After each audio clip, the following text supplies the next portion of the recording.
Very good evening. Welcome to the debate.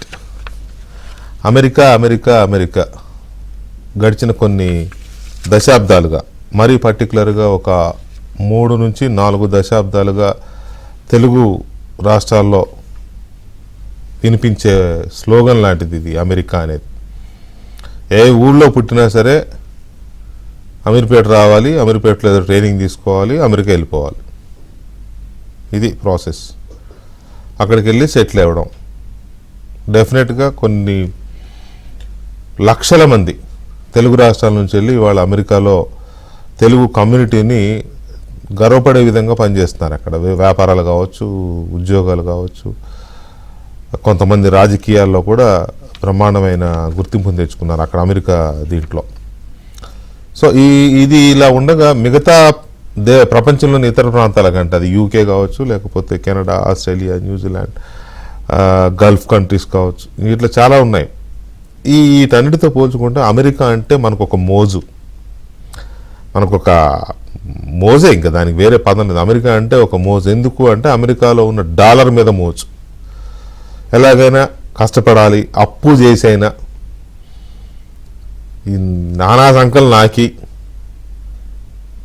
నిజానికి ఆ ఇల్లు గడవడం కష్టంగా ఉన్నా సరే ఏదో రకంగా ఆ పిల్లోడినో లేకపోతే కూతురునో కష్టపడి చదివించి ఆ ఫ్లైట్ ఎక్కిస్తే అమెరికా వెళ్తే 2 ఏళ్ళు కష్టపడితే ఏదో జాబ్ వస్తుంది. ఇంకా వాళ్ళు 2 ఏళ్ళు వాళ్ళు బతుకుతారు, తర్వాత మననే బతికిస్తారు. ఇది కాన్సెప్ట్. ఈ రకంగా చూసినప్పుడు ఆంధ్రప్రదేశ్లోనేమో ఆల్మోస్ట్ ప్రతి ఊరి నుంచి సగం కుటుంబాల్లోంచి ఒక్కొక్కరు ఉన్నారు అమెరికాలో. తెలంగాణలో గడిచిన 10 ఏళ్లలో ఇది పెరిగింది. ఇంకా అంతకుముందు వెళ్ళారు. తెలంగాణలో 10 ఏళ్ళ నుంచి ఇంకెక్కువైంది. తెలంగాణ నుంచి కూడా విపరీతంగా అమెరికాకి వెళ్ళి ఉద్యోగాలు చేసుకోవడం, చాలా బ్రహ్మాండంగా వాళ్ళ జీవితాలను అక్కడ గడుపుతున్నారు, మంచి పేరు తీసుకొస్తున్నారు తెలుగు కమ్యూనిటీకి. అయితే గడిచిన ఒక 4 సంవత్సరాలుగా కరోనా స్టార్ట్ అయిన దగ్గర నుంచి ఇబ్బందులు మొదలయ్యాయి. అక్కడ మన వాళ్ళకి ఉద్యోగాలు పోవడం, ఆల్రెడీ ఉద్యోగాలు చేస్తున్న వాళ్ళకి ఉద్యోగాలు పోవడం, తర్వాత చదవడానికి వెళ్ళిన వాళ్ళకి చదువులు పూర్తి కాకపోవడం, లేదా చదివిన వాళ్ళకి ఉద్యోగాలు రాకపోవడం. కొంతమంది అక్కడ వేరే బతుకుదేరు కోసం ఏవో ఉద్యోగాలు చేస్తుంటే అక్కడ అంటే పర్మిషన్ లేని జాబ్స్ చేయకూడదు, అవి చేస్తున్న వాళ్ళని పట్టుకుని వెనక్కి పంపిన, పోలీసులు పట్టుకుని వెనక్కి పంపిన, డిపోర్ట్ చేసిన ఘటనలు చాలా ఉన్నాయి. సో ఈ పరిస్థితుల్లో ఇప్పుడున్న సిచ్యువేషన్ చాలా భయంకరంగా కనపడుతోంది. అమెరికాలో కొన్ని అసోసియేషన్లు ఓపీటీ ఇవ్వద్దు ఎన్ఆర్ఐ విద్యార్థులకి, అంటే విదేశీ విద్యార్థులకి, అంటే అమెరికాకి విదేశాలు, అది భారతదేశం కావచ్చు, ఇంకో దేశం కావచ్చు, విదేశాల నుంచి అమెరికా చదువుకోవడానికి వచ్చిన విద్యార్థులకి ఓపీటీ ఇవ్వద్దు. ఓపీటీ అంటే వాళ్ళకి ఒక ట్రైనింగ్ ప్రోగ్రామ్ చేసుకోవడానికి ఒక 6 నెలలు సంవత్సరం గడువుతో ఇస్తారు. ఈ 6 నెలల సంవత్సరం లోపు విద్యార్థులు ట్రైనింగ్ చేసుకుని ఎందులో దాంట్లో ఉద్యోగం చేసుకోవచ్చు. ఈ ట్రైనింగ్ టైంలోనే ఓపీటీ ద్వారా H1B వీసా తీసుకుంటే వాళ్ళు మళ్ళీ 3 ఏళ్ళు కొన్నాళ్ళ పాటు వీసా ప్రాబ్లం లేకుండా ఉద్యోగం చేసుకోవచ్చు. ఆ తర్వాత మెల్లగా అది కాస్త కొంత పర్మనెంట్ అయిపోతారు. తర్వాత గ్రీన్ కార్డు, సిటిజన్షిప్, ఇవన్నీ ఇంకా అదొక ప్రాసెస్. అసలు ఇప్పుడు మొదటికే ముప్పు వచ్చింది. ట్రంప్ అనేవాడు అధ్యక్షుడిగా ఎన్నికైన దగ్గర నుంచి విద్యార్థుల భవిష్యత్తు గందరగోళంలో పడింది. అసలు ఇప్పుడు ఏం తోచని పరిస్థితి. అక్కడికి వెళ్ళి ఎంఎస్ పూర్తి చేసి లేదా ఎంఎస్ చదువుతున్న విద్యార్థులకు ఏం తోచట్లా, భయపడుతున్నారు, బిక్కుమంటూ బతుకుతున్నారు. ఏంటి పరిస్థితి నెక్స్ట్ అని. పంపించిన తల్లిదండ్రుల పరిస్థితి అంతే భయంకరంగా ఉంది. ఏం జరగబోతోంది? ఆల్రెడీ డిసెంబర్ తర్వాత జనవరిలో, ఫిబ్రవరిలో ఓపీటీలు ఇవ్వాలి. ఇస్తారా, ఇవ్వరా? ఓపీటీ ఇవ్వకపోతే పరిస్థితి ఏంటి? ఓపీడీ రాకపోతే ట్రైనింగ్ ఎలా, అక్కడ ఉండడం ఎలా? 90 రోజుల కంటే ఎక్కువ ఉండడానికి లేదు. ఈలోపు H1B వీసా తెచ్చుకోవాలి, లేదా ఓపీటీ చేతిలో ఉండాలి. ఓపీటీ లేకుండా H1B వీసా తీసుకోవడం అంత ఈజీ కాదు. క్లయింట్ లెటర్ ఉండాలి, అంటే వీళ్ళ జాబ్లోకి తీసుకుంటున్నట్టుగా అపాయింట్మెంట్ లెటర్ ఉండాలి. అపాయింట్మెంట్ లెటర్ ఎవరు ఇస్తారు అంత తొందరగా? చదువు అయిపోగానే ఉద్యోగాలు. పైగా ఇప్పుడు అక్కడ మాంద్యం ఉంది అమెరికాలో, ఒక రకమైన ఆర్థిక మాంద్యం నడుస్తోంది. గడిచిన 3 ఏళ్ళుగా జాబ్స్ లేక ఒక క్రైసిస్ నడుస్తోంది. ఈ పరిస్థితుల్లో చదువుకోవడానికి వెళ్ళిన మన పిల్లలు, ఎక్కువగా భారతీయులు ఎక్కువ వెళ్తారు, అందులో మన తెలుగు వాళ్ళు ఇంకా విపరీతంగా వెళ్తారు. అంటే అదేమీ వేలం వేరే అనడానికి లేదు.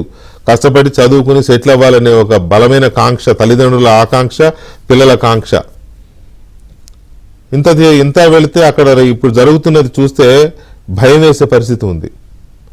ఒక రకమైన నైట్ మేర్ నడుస్తోంది ఇప్పుడు ఇది. మరి దీనికి ఎలా, పైగా ఇప్పుడు అక్కడ అమెరికా ఏదో టెక్ గ్రోవర్స్ అసోసియేషన్ ఏదో ఉంది, వాళ్ళు పెద్ద గొడవ చేస్తున్నారు. ఈ ఓపీటీ అనే విధానాన్ని ఎత్తేయాలి పూర్తిగా అని. ఓపీటీ అనే విధానాన్ని ఎత్తేస్తే కోట్లు ఖర్చు పెట్టి మన పిల్లల పరిస్థితి ఏంటనేది అర్థం కాని సిచ్యువేషన్. ఈ సిచ్యువేషన్లో అసలు ఓపీటీ కొనసాగుతుందా, ట్రంప్ ఎలక్షన్ల ముందు చెప్పినట్టుగా ఎత్తేస్తాడా? ఒకవేళ అక్కడ జరుగుతున్న ఉద్యమాలను బేస్ చేసుకుని ఓపీటీని ఎత్తేస్తే మన పిల్లల పరిస్థితి ఏంటి? ఓపీటీ లేకపోతే అక్కడ మనుగడ ఉండడం సాధ్యమా? పిల్లలు ఉండడం సాధ్యమా? వెంటనే ఇండియాకు వచ్చేయాలా? ఇండియాకు వస్తే వాళ్ళ భవిష్యత్తు ఏంటి? ఫైనల్గా H1B వీసా తీసుకోవడం ఎలా? ఈ గండం గట్టెక్కేది ఎలా? ఇది ఒక పెద్ద భయంకరమైన పరిస్థితి ఉంది ఇప్పుడు. లక్షల మంది విద్యార్థులు అక్కడ చదువుతున్నారు, వెళ్ళి వాళ్ళ తల్లిదండ్రులు ఇక్కడ బిక్కుబిక్కుమంటున్నారు. సో దీని మీద అసలు ఏం జరగబోతోంది, సొల్యూషన్ ఏంటి, ఏమన్నా ఆశావహ దృక్పథం ఉందా, అసలు ఇందులోంచి బయటపడే ఇది ఉందా? ట్రంప్ తాను అనుకున్నది అలాగే చేసి తీరుతాడా? ఓపీటీ అనే దాన్ని ఎత్తేస్తారా? పిల్లల భవిష్యత్తు ఏంటి? అమెరికా వెళ్ళి కష్టపడి చదువుకుని లైఫ్ సెటిల్ చేసుకోవాలనుకునే విద్యార్థులకు కానీ, లేకపోతే తమ పిల్లలు అమెరికాలో చదువుకొని బ్రహ్మాండంగా సెటిల్ అవ్వాలనే తల్లిదండ్రుల కోరికలకు కానీ ఇప్పుడు అమెరికాలో ఒక ఉపద్రవంలాగా వచ్చిపడింది. ట్రంప్ వస్తున్న నేపథ్యంలో విద్యార్థుల కెరీర్ని అడ్డుకునే ప్రయత్నాలు జరుగుతున్నాయనే ఒక తాజా ఆందోళన ఒకటి కలవరానికి గురి చేస్తోంది పేరెంట్స్ని కానీ, అటు విద్యార్థులను కానీ. అమెరికాలో టెక్ వర్కర్స్ గ్రూప్ అనే ఒక ఆర్గనైజేషన్ ఈ ఓపీటీ అనే విధానాన్ని ఎత్తేయాలి అనేది గట్టిగా డిమాండ్ చేస్తోంది. దీనికి కాంగ్రెస్ అనుమతి కూడా లేదు అనేది, అమెరికాలో కాంగ్రెస్ అనుమతి కూడా లేదు అనే ఒక వాదన కూడా ఉంది. ఏమైనా కూడా ఈ ఓపీటీ అనేది లేకపోతే విద్యార్థులు చాలా ఇబ్బంది పడాల్సి వస్తుంది అనేది ఒక ఫ్యాక్ట్. దీని మీద మనం చర్చను చూద్దాం. చర్చలో మనతో యష్ బొద్దులూరి ఎన్ఆర్ఐ, అలాగే టీడీపీ యాక్టివిస్ట్ కూడా అక్కడ వాషింగ్టన్లో తాను ఉన్నారు. అలాగే చక్రవర్తి గారు, నల్లమోతు చక్రవర్తి గారు, ఫోరం ఫర్ లిబర్టీ అధ్యక్షులు చక్రవర్తి గారు ఉన్నారు. అలాగే మరి కాసేపట్లో మనతో కలవల విశ్వేశ్వరరెడ్డి గారు, global Telangana association chairman Vishweshwar Reddy గారు కూడా మనతో జాయిన్ అవుతారు. ముందుగా చక్రవర్తి గారు నమస్తే అండి. యా చక్రవర్తి గారు, ఇది కొంచెం ఆందోళన గురి చేస్తున్న అంశం ఇది గడిచిన ఒక 3-4 monthsగా. ఎందుకంటే ఓపీటీ అనేది చదువు ఎంఎస్ గ్రాడ్యుయేషన్ చేసుకున్న పిల్లలకి అది చాలా ఇంపార్టెంట్ ట్రైనింగ్ ప్రోగ్రామ్. ఆప్షనల్ అయినా కూడా అదో పెద్ద కంపల్షన్ అయిపోయింది ఇప్పుడు అక్కడ. సో ఈ సిచ్యువేషన్లో ఇప్పుడు జరుగుతున్న ఆందోళనని ఒక్కసారి ఎట్ ఎ గ్లాన్స్ అనలైజ్ చేయమంటే మీరు ఏం చేస్తారు? బైడెన్ ప్రభుత్వం వెళ్ళి ట్రంప్ ప్రభుత్వం రాబోతుంది. అడ్మినిస్ట్రేషన్ మారుతుంది, ఒకటి పొలిటికల్ పార్టీ కూడా మారుతుంది. Biden democratic party left leaning, Trump right leaning Republican party. కాబట్టి ప్రజల్లో, ప్రపంచవ్యాప్తంగా దేశాల్లో అందరిలో ఆందోళన ఉండటం సహజం.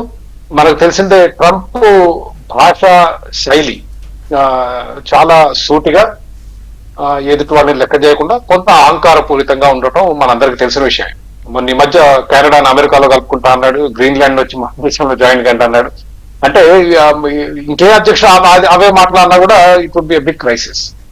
ప్లస్ ట్రంప్ చేసిన క్యాంపెయిన్, ఎన్నికలో గెలవటానికి ముందు అతను చేసిన క్యాంపెయిన్ ఏదైతే ఉందో ప్రపంచవ్యాప్తంగా అన్ని దేశాల్లో ఉంటుంది. భారతదేశంలో మన ఎలక్షన్స్ అయినప్పుడు కూడా మోడీ గారి చాలా ప్రసంగాల్లో కొంత మత విద్వేషాలు, మతాల మధ్య కొంత డిఫరెన్సెస్ అడ్వాంటేజ్ తీసుకోవటం మనం చూసాం. అదేవిధంగా అమెరికాలో immigration is a very big problem, చాలా పెద్ద సమస్య. అయితే లీగల్ ఇమిగ్రేషన్ సమస్య కాదు, ఇల్లీగల్ ఇమిగ్రేషన్ చాలా పెద్ద సమస్య.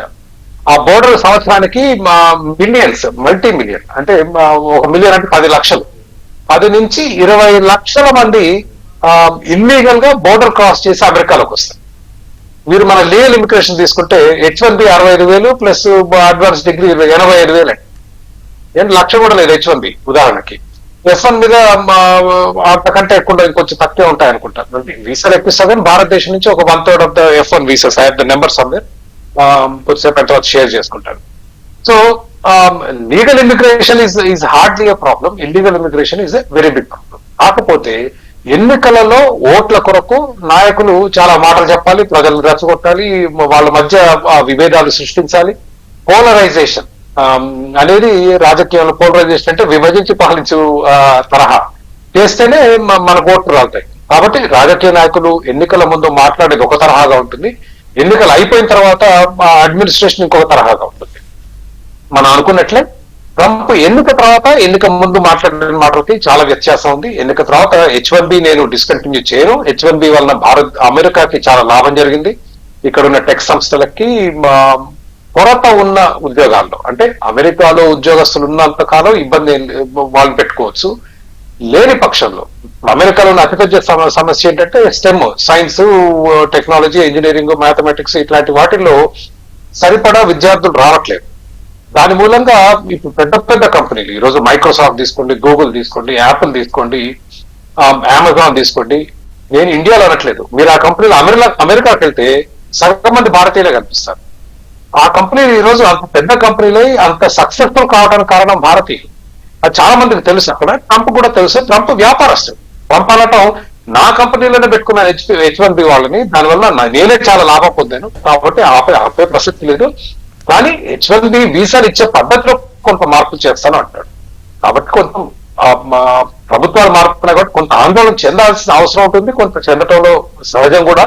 అయితే ట్రంప్ కు సపోర్ట్ చేసిన వాళ్ళు, ఉదాహరణకి నిక్కీ హేలీ కానివ్వండి, లారా లూమర్ లాంటి వాళ్ళు బాగా కొంచెం అతివాదులు కొంచెం ఎక్స్ట్రీమ్.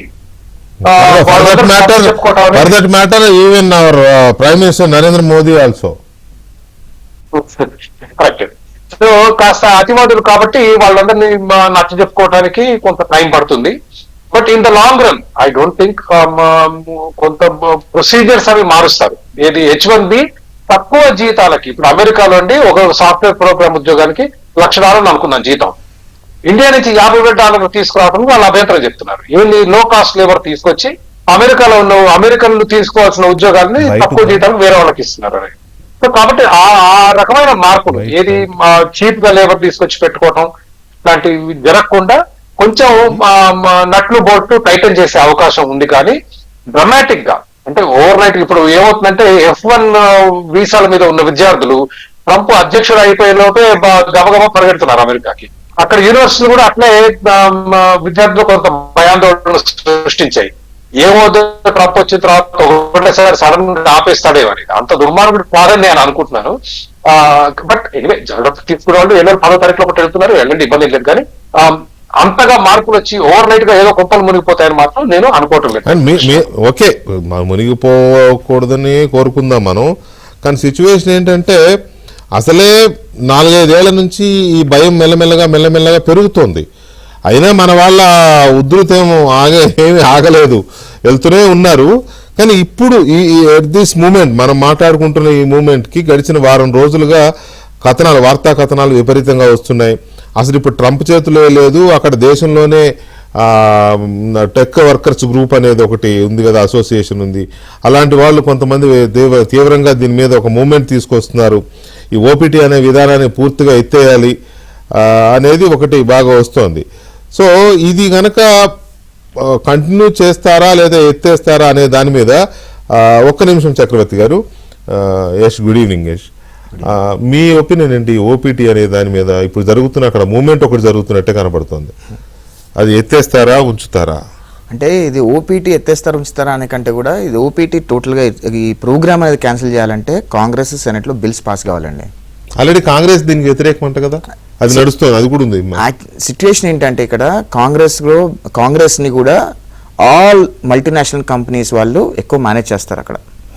సో అంత ఈజీగా ఇన్ఫ్లుయెన్స్ చేస్తారు చాలా ఎక్కువ. ఎందుకంటే ఫండింగ్ ఎక్కడి నుంచి అయితే వస్తుందో, ఏ కాంగ్రెస్ మెన్ అయినా ఏ సెనేట్ అయినా ఫండింగ్ ఎక్కడి నుంచి అయితే వస్తుందో వాళ్ళకు అనుకూలంగానే వ్యవహరిస్తారు ఎవరైనా సరే, ఆ కాంగ్రెస్ మెన్ కానివ్వండి, సెనేటర్ కానివ్వండి.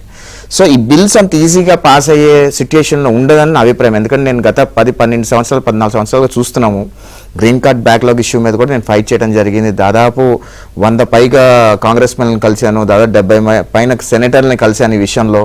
సో ఇవన్నీ అంత ఈజీగా మాట్లాడుకోవడానికి చాలా సింపుల్గా ఉంటుంది. ఈ బిల్లు కనుక ఒక ఎగ్జిక్యూటివ్ ఆర్డర్తో తీసి పక్క పడేయాలనుకుంటే ట్రంప్ సైన్ చేసి పక్క పడేసాడు ఈ పాటికి. అంత దాకా ఉండేది కాదు, అంత ఈజీ కాదు. సో భయం అనేది ఉండడం అనేది వాస్తవం.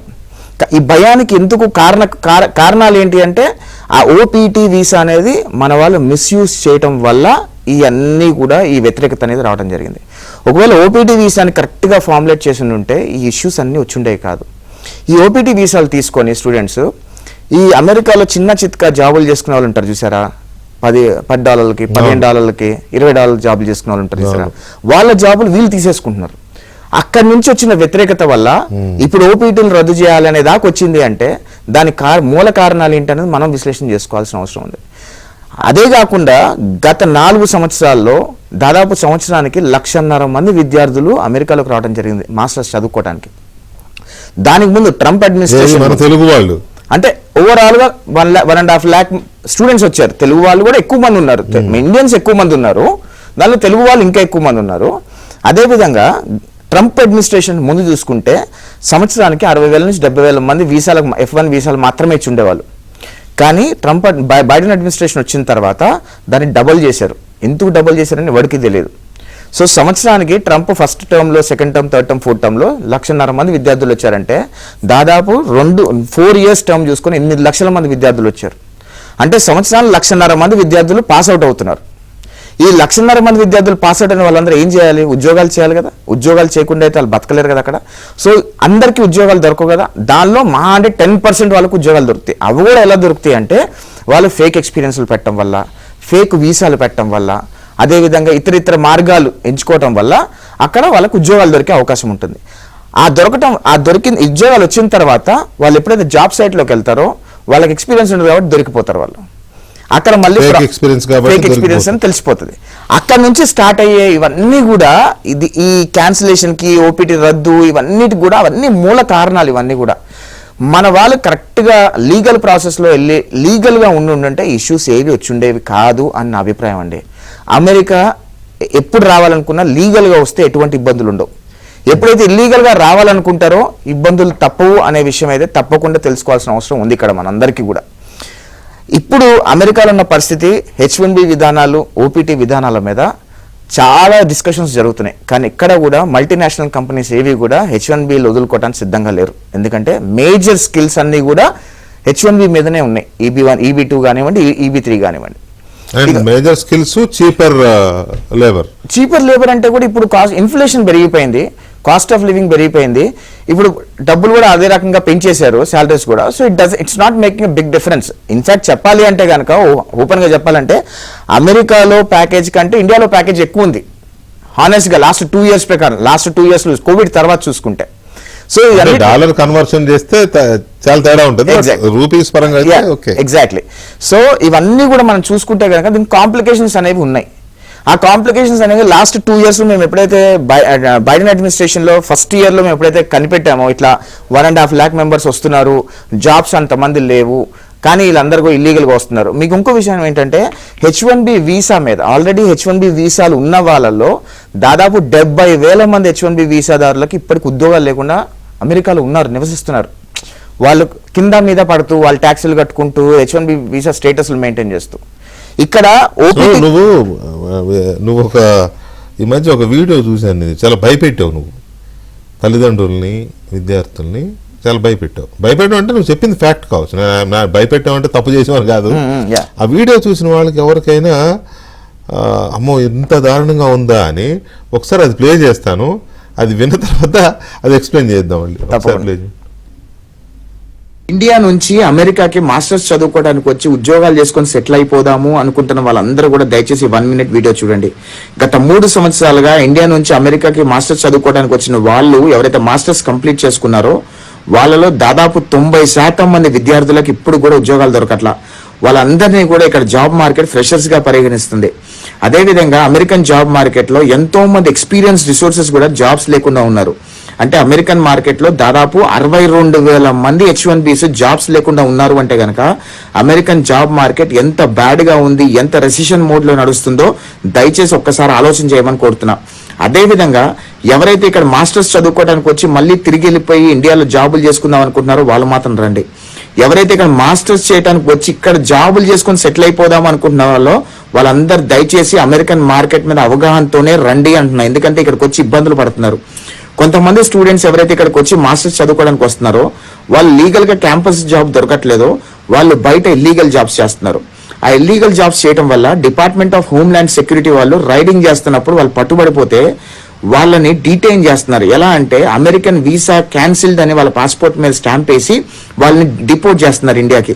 ఒకసారి ఇండియన్ పాస్పోర్ట్ మీద అమెరికన్ వీసా క్యాన్సిల్డ్ అని వస్తే గనక ఇతర దేశాల వాళ్ళు ఎవరు కూడా వీసా ఇవ్వడానికి సిద్ధపడరు అనే విషయం దయచేసి స్టూడెంట్స్ అందరూ తెలుసుకోండి.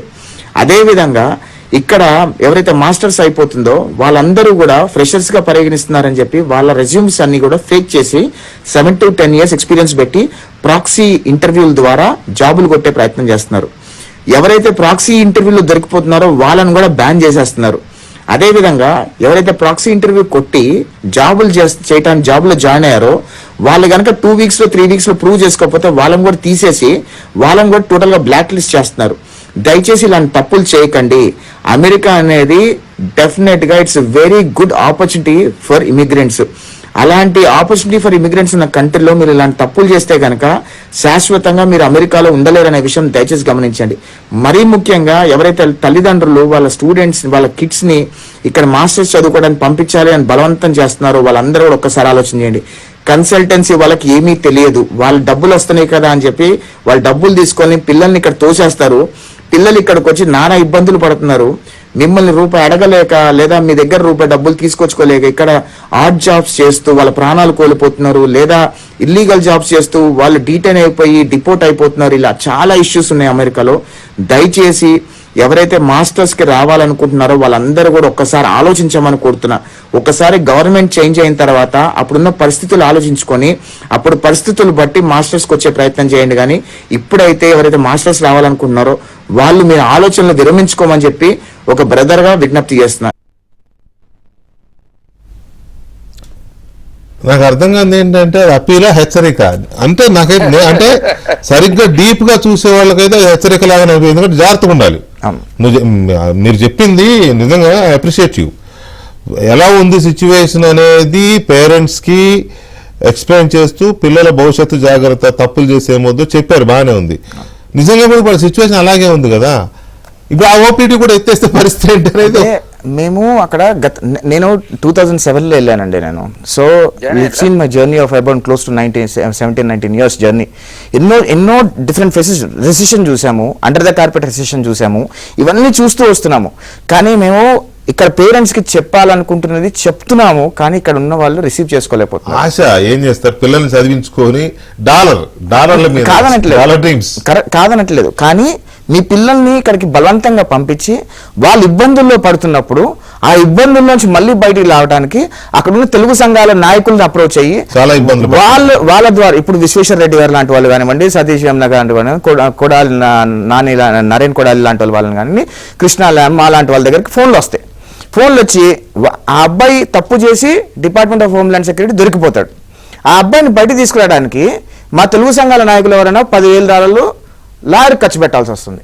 ఇవన్నీ ఎందుకు చేయటం అని అంటా నేను. అది లీగల్ ప్రాసెస్ లో వెళ్ళి లీగల్ గా ఉద్యోగం పొంది లీగల్ గా లైఫ్ సెటిల్ చేసుకునే ప్రయత్నం చేయాలి. కానీ లీగల్ గా దొరికిపోవడం వల్ల అంటే లీగల్ గా కానీ లేకపోతే తనకున్న పరిచయాలను లేకపోతే ఇంకో దాన్ని ఉపయోగించి జాబ్ తెచ్చుకోవడం లేకపోతే పిల్లలకు జాబ్ ఇప్పించుకోవడం అనేది అందరికీ సాధ్యం కాదు. కానీ అమెరికాలో పిల్లల్ని చదివించి అమెరికాలో జాబ్ చేయించాలనే డ్రీమ్ ప్రతి పేరెంట్కి ఉంటుంది. అందువల్ల ఏదో రకంగా వెళ్ళాలి అని పేరెంట్ ఆరాటపడతాడు, ఏదో రకంగా వెళ్ళాలి అని స్టూడెంట్ ఆరాటపడతాడు. ఆరాటపడి వెళ్తారు. డిగ్రీ అక్కడ పీజీలో ఎంఎస్ లో సీట్ రావడం వరకు ఈజీనే, డబ్బులు ఉంటాయి. ఇక్కడ మన గవర్నమెంట్లు కూడా ₹1,00,000 లోన్లు అంటే ఆర్థిక సహాయాలు చేస్తాయి. బ్యాంకులు అయితే అడిగడికల్లా లోన్ ఇస్తుంది. ఇంకా కష్టం లేదు. ఇక వెళ్ళడం వరకు ఓకే, చదవడం వరకు ఓకే.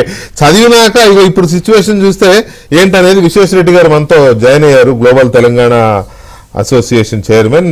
విశ్వేశ్వరరెడ్డి గారు నమస్తే, గుడ్ ఈవినింగ్. నమస్కారం, బాగున్నారా? బాగున్నా, థ్యాంక్ యూ. ఇప్పుడున్న సిచ్యువేషన్ చాలా భయపెడుతుందండి పేరెంట్స్ ని. మన పర్టికులర్ గా తెలుగు రాష్ట్రాల్లో మన వాళ్ళు పిల్లల్ని చదువుకోవడానికి పంపిస్తారు, చదువుకుని అక్కడే ఉద్యోగం చేసుకుంటారు లేని ఆశతో. ఇప్పుడున్న సిచ్యువేషన్ చాలా భయపెడుతోంది. ఏంటి సిచ్యువేషన్, దీంట్లోంచి బయటపడే అవకాశం ఉందా లేదా, ఎందుకో పరిస్థితి వచ్చింది పిల్లలకి? విశ్వ గారు నమస్తే. నమస్తే. నమస్తే విశ్వ గారు, ఇప్పుడు అమెరికాలో సిచ్యువేషన్ చూస్తే ఇక్కడుండి చూసే వాళ్ళకి ఎవరికైనా ఆందోళనకరంగా కనపడుతుంది. ఇక్కడుండి చూసేవాళ్ళు కాదు, అక్కడ ఆల్రెడీ చదువుతున్న పిల్లలకి ఫోన్ చేసి ఏంటంటే వాళ్ళు ఇంకా చాలా భయంగా మాట్లాడుతున్నారు. ఏమో అర్థం కావట్లేదు, అసలు ఓపీటీ ఇస్తారా లేదా ఈ ఇయర్ అర్థం కావట్లేదు, ఓపీటీ ఇచ్చినా కూడా మా పరిస్థితి ఏంటి, లేదా జాబ్ దొరుకుతుందా లేదా, H1B వస్తుందా లేదా, ఇలాంటి సో మెనీ డౌట్స్. దాని తగ్గట్టు ఇప్పుడు మూవ్మెంట్స్ వస్తున్నాయి అక్కడ. ఏది టెక్ వర్కర్స్ గ్రూప్ ఏదో స్టార్ట్ చేశారు కదా. సో ఇవన్నీ వీటి మీద మీ ఒపీనియన్ ఏంటి, అసలు బేసిక్ అమెరికాలో ఏం జరుగుతుంది అనే దాని మీద? టిపికల్ గా అంటే నమస్కారం ఏబిఎన్ ప్రేక్షకులందరికీ మాకు ఈ అవకాశం ఇచ్చి అమెరికా నుంచి మాకు ఎక్కడైతే ఈ technology capital of the world దగ్గర పాపం ఈ పర్టికులర్ టైంలో ఇబ్బంది ఎదుర్కొంటున్న మాట నిజమే. కాకపోతే మా యాష్ మొత్తానికి అయితే బాగా బెదిరించాడు. అది ఐ హార్డ్ జనాలకి మెసేజ్ వెళ్ళడానికి. పాపం చాలా మంది పేరెంట్స్ గత 4 సంవత్సరాలుగా అమెరికా మైగ్రేషన్ బాగా జరిగింది, ఎస్పెషల్లీ స్టూడెంట్స్. దాని తర్వాత వాళ్ళు కొందరు 2 years లో కంప్లీట్ చేస్తున్నారు, కొందరు 1.5 year లో మాస్టర్స్ చేస్తున్నారు. గుడ్ థింగ్ ఏంటంటే స్టెమ్ కింద వస్తున్నారు కాబట్టి మేనేజ్మెంట్ ఇన్ఫర్మేషన్ సిస్టమే కానివ్వండి, టెక్నాలజీ కానివ్వండి, లేకపోతే సైబర్ సెక్యూరిటీ కానివ్వండి, ఇటువంటి టిపికల్ గా అంటే ఇండియన్ కమ్యూనిటీ మెజారిటీ పీపుల్ అక్కడికి రావడం అయితే టెక్నాలజీ రూపకంగా వస్తున్నారు కాబట్టి ఈ పర్టికులర్ అంటే పోస్ట్ పాండమిక్ రెసెషన్ అయితే జరుగుతుంది అక్కడ. సో ఈ క్రమంలో కొద్దిగా దాన్ని సెటిల్ చేయడానికి కొంచెం కన్సర్న్స్ ఉన్నాయి. కానీ మనకు ఎవరైతే ఇప్పుడు ట్రంప్ అడ్మినిస్ట్రేషన్ రాబోతుందో వాళ్ళ కొందరికి అపోహలు ఉన్నాయి. కాకపోతే ట్రంప్ అడ్మినిస్ట్రేషన్ ఎప్పుడు కూడా లీగల్ ఇమిగ్రేషన్ వైపు ఉన్నారు. ఎప్పుడు కూడా ఆయన కన్సర్న్ ఏంటంటే ఇల్లీగల్ ఇమిగ్రేషన్ వైపు ఉన్నారు. సో ఆయన being a business person background of that guy, అదేవిధంగా ఇలాన్ మాస్క్ అండ్ అదేవిధంగా వివేక్ రామస్వామి, వీళ్ళు ముగ్గురు కూడా they have a great business understanding.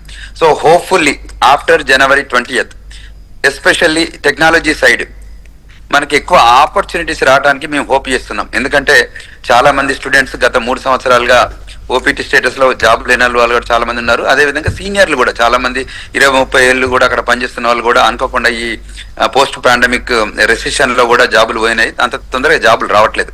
So ఈ క్రమంలో ఒకటి మాత్రం ఉంది, రేపు మనకి ఒక హోప్ అంటే future is always a hope. ఆ హోప్ లైన్ లో ముందుకెళ్ళడానికి ఆస్కారం ఉంది కాబట్టి అది రావడానికి ఆస్కారం ఉంది.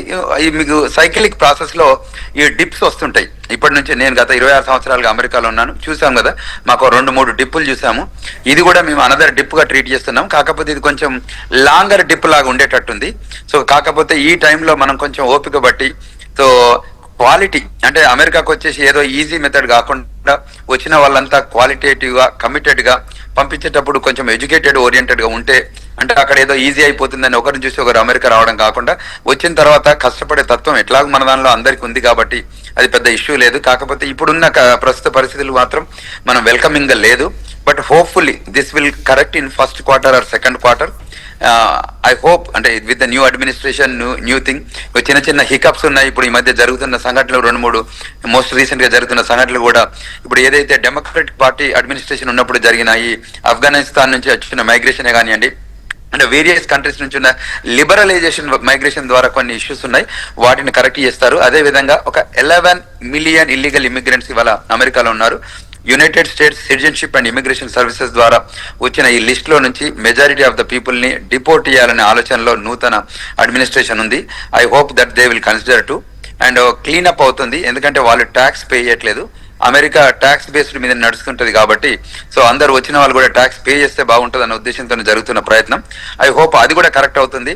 ఇంకా H-2A వర్కర్సే కానివ్వండి, మీకు తెలుసు కదా alphabetical letter A to Z లో ప్రతి లెటర్కి ఒక వీసా టైప్ ఉంటుంది. ఆ వివిధ వీసా రూపకంగా వచ్చి ఓవర్ స్టే రూపకంగా కానివ్వండి ఇల్లీగల్ గా ఉన్న వాళ్ళు మాత్రం వాలంటీర్ గా డిపార్చర్ అయితే బెటరు. వాళ్ళు ఐడెంటిఫై చేసి వాళ్ళని డిపోర్ట్ చేస్తే మాత్రం మళ్ళీ ఎప్పుడు కూడా అమెరికాకు రావడానికి ఆస్కారం ఉండదు. సో అంచేత వాళ్ళు తప్పకుండా వాళ్ళ ఇమిగ్రేషన్ స్టేటస్ చెక్ చేసుకోవాలి. ఏదో ఒక లా ఫర్మ్ ద్వారా అప్రోచ్ అయ్యి వాళ్ళ స్టేటస్ ను మెయింటైన్ చేసుకునే పరిస్థితిని క్రియేట్ చేసుకుంటే బెటర్ ఉంటుంది. అదర్వైజ్ ఇప్పుడున్న సిచ్యువేషన్ మీ అబ్జర్వేషన్ ప్రకారం కానీ లేకపోతే మీ స్టడీస్ ప్రకారం కానీ మన తెలుగు పిల్లలు ఎంతమంది ఇట్లా ఇల్లీగల్ వీసా మీద ఉన్నారనుకుంటున్నారు? ఒక 40 to 50,000 ఉంటారు. మై గాడ్, మేజరే. ఎస్. సో వాళ్ళకి మీరు ఇచ్చే సలహా వాలంటరీగా డిపోర్ట్ అయిపోతే తర్వాత ఆపర్చునిటీ వచ్చిన మళ్ళీ వెళ్ళమని. తప్పకుండా రండి. మీరు అదే దొరికితే పోర్ట్ ఆఫ్ ఎంట్రీలో కానీ అక్కడ మొన్న ఈ మధ్య మేము మన లా ఆఫీస్ నుంచి కూడా 2-3 కేసులు చూసాము. వాళ్ళు ఎక్కడ అంటే హ్యూస్టన్ లో ఉన్న జైల్లో ఉన్నారు, డిటెన్షన్ సెంటర్ లో ఉన్నారు. సో దాని నుంచి వాళ్ళని తీసుకురావడానికి చాలా ఇబ్బంది అవుతుంది, ఎందుకంటే వాళ్ళు ఓవర్ స్టే రూపకంగా డిటెన్షన్ లో ఉన్నారు. సో వాళ్ళని తీయడానికి అంత లేదు. ఇప్పుడు కోర్టులో అంత ఫాస్ట్ గా కేసెస్ కూడా జరగట్లేదు. మన ఇది అంతా హాలిడే పీరియడ్ కదా, ఈ హాలిడే టైంలో వాళ్ళకి జడ్జి కూడా ఒక లైన్ బై లైన్ వెళ్తుంటారు. సో అందువల్ల చాలా ఇబ్బందులు అవుతున్నాయి. సో మేమేమంటాం అంటే మనం స్టేటస్ చెక్ చేసుకోండి, ఒక లా ఫార్మ్ ని అప్రోచ్ కాండి. మీకు స్టేటస్ పోతే బయటికి వెళ్ళిపోయి కరెక్ట్ చేసుకోండి. అంతేగాని షార్ట్ కట్ లో అటు కెనడాకి వెళ్తే బాగుంటుందో ఇటు మెక్సికోకి వెళ్తే బాగుంటుందో అని చూడడం కంటే మీరు వెళ్ళి ప్రాపర్ గా వీసా తీసుకొని వస్తే బాగుంటుంది. Please correct your status. ఆ స్టేటస్ ని అలా పెట్టుకొని మనం సాగదీసిన కొద్ది మనకు బార్ చేయడానికి ఆస్కారం ఉంటుంది. సో అది 6 months వరకు ఉంటే ఒకటి, 1 year వరకు ఉంటే, అంటే వాళ్ళ ఇల్లీగల్ స్టేటస్ ఉంటే 6 years, 5 years నుంచి 10 years వరకు బార్ ఉంటుంది. సో వాళ్ళు ఎప్పుడు వెళ్ళినా మళ్ళీ DS 160 లో వాళ్ళు పెట్టాల్సి వస్తుంది. అప్లికేషన్ ప్రాసెస్ లో వాళ్ళు ఆ పోర్ట్ ఆఫ్ ఎంట్రీలో కూడా ఇష్యూస్ ఉంటాయి. కాబట్టి అమెరికా, ఇప్పుడు ఇండియా నుంచి అమెరికాకు మైగ్రేషన్ కంటిన్యూస్ గా ఉంటుంది, అవకాశాలు ఎప్పటికి ఉంటాయి. తప్పకుండా మనకు ఓపిక ఉండాలి. తప్పకుండా అది ఒక స్వర్గధామం, దాన్ని మనం ఎఫెక్టివ్ గా యూటిలైజ్ చేసుకోవాలి. ఇల్లీగల్ మీన్స్ లో కానీ ఆ మీన్స్ లో కానీ దాన్ని పర్సీవ్ చేయొద్దు ఆ కంట్రీని. తప్పకుండా లీగల్ అప్రోచ్ కావాలి, ప్రాపర్ స్టేటస్ మెయింటైన్ చేయాలి, ప్రతిసారి అడ్వైజర్స్ తీసుకోవాలి, గైడెన్స్ తీసుకోవాలి, కౌన్సిలింగ్ తీసుకోవాలి. ఇవి మర్చిపోయి మనం సొంత నిర్ణయాలు తీసుకొని ఏం కాదులే ఏం చేయొచ్చులే అనుకోవద్దు. అది law of the land in the world. మరి లీగల్ గా ఉండాలి, తప్పకుండా లీగల్ స్టేటస్ మెయింటైన్ చేయాలి. ఇల్లీగల్ కు అది అవకాశమే లేదు. ఎన్ని రోజులకైనా మీకు H1 రూపకంగా కానీ, 140 రూపకంగా కానీ, 485 రూపకంగా కానీ, గ్రీన్ కార్డ్ రూపకంగా కానీ, సిటిజన్షిప్ రూపకంగా కానీ ఒక మంచి ట్రాక్ లో ఉండండి. ఎంప్లాయ్మెంట్ ఆపర్చునిటీస్ ఉన్నాయి. సో తప్పకుండా యూటిలైజ్. విశ్వ గారు ఇక్కడ మీరు ఇప్పటివరకు చెప్పిన 50-60 వేల మంది ఎవరైతే ఇల్లీగల్ వీసాస్ మీద ఉండి ఉన్నారో వాళ్ళకి జాబులు దొరక, అంటే ఆల్రెడీ చదివేసి ఓపీటీ టైం కూడా అయిపోయి జాబులు దొరకక ఇల్లీగల్ ఇమిగ్రెంట్స్గా ఉన్నారు అక్కడ. కానీ ఇప్పుడున్న సిచ్యువేషన్ ఏంటంటే, ఇప్పుడు ఈ టైంకి మనం మాట్లాడుకుంటున్న టైంకి అమెరికాలో రైజ్ అయిన ఇష్యూ ఏంటి అంటే అసలు ఓపీటీనే ఎత్తేయాలని కదా. ఇప్పుడు ఓపీటీ ఎత్తేస్తే మన పిల్లల పరిస్థితి ఏంటి? వెంకటకృష్ణ గారు, ఇందులో 2 రకాల ఓపీటీ. ఒకటి Trump administration F1 related OPT ఒకటి ఉంటుంది, H4 రిలేటెడ్ ఓపీటీ ఒకటి ఉంటుంది. అక్కడ ఈఏడి ఓపీటీ మీన్స్ అంటే ఓపీటీ అనేది F1 కే ఉంటుంది కానీ బట్ బేసికల్ గా H4 ఈఏడి ఉంటుంది చూడండి. వాళ్ళు వస్తే గానీ H4 ఈఏడి మీద ఫోకస్ చేస్తారు కానీ F1 ఓపీటీ అనేది అది యాక్చువల్ గా ఎత్తేయడానికి అంత అంటే మా ఉద్దేశంలో ఎత్తేయకపోవచ్చు. ఎందుకంటే మాస్టర్స్ కంప్లీట్ అయినాక ఇది ఆప్షనల్ ప్రాక్టికల్ ట్రైనింగ్ లాగా, ఇది అంటే ట్రైనింగ్ చేసుకోమనేది గవర్నమెంట్ ఇచ్చేదే. సో దాన్ని ఇప్పుడు ఇంతకుముందు అంటే నాన్ స్టెమ్ వాళ్ళకి 12 months, స్టెమ్ వాళ్ళకి 36 months ఇస్తున్నారు. ఒక చర్చ జరుగుతుంది కానీ I don't think that they will remove that OPT for the students. ఇది H4 EAD అనేది కొత్తగా వచ్చింది, దాన్ని maybe they can correct it. ఎందుకంటే దాని ద్వారా వీళ్ళు ఏంటంటే అమెరికాలో ఉన్న వీళ్ళు ముగ్గురు అంటే డొనాల్డ్ ట్రంప్ కానివ్వండి, వీళ్ళు మన ఇలాన్ మస్క్ గారు కానివ్వండి, తర్వాత వివేక్ రామస్వామి కానివ్వండి, వాళ్ళు ఏంటంటే they are more on business immigration. Because they run the businesses కాబట్టి they know the value of the business. So మన వాళ్ళు F1 ద్వారా వచ్చి ఓపీటీ ఉన్న వాళ్ళని తీస్తారని అంటే స్పెక్యులేషన్ అవుతుంది, డిస్కషన్ అవుతుంది, కానీ అది రియాలిటీ కావాలంటే అది మళ్ళీ సెనేట్, కాంగ్రెస్, ప్రెసిడెన్షియల్ ఇది కావాలి. ఎందుకంటే ఎగ్జిక్యూటివ్ ఆర్డర్ తో క్లోజ్ చేసే అంత ఈజీగా ఉండదు. సో ఎగ్జిక్యూటివ్ ఆర్డర్ ద్వారా క్లోజ్ చేసే ఐటమ్స్ కొన్ని ఉంటాయి కానీ సో దీన్ని కొద్దిగా ప్రొసీజరల్ గా వెళ్తారు.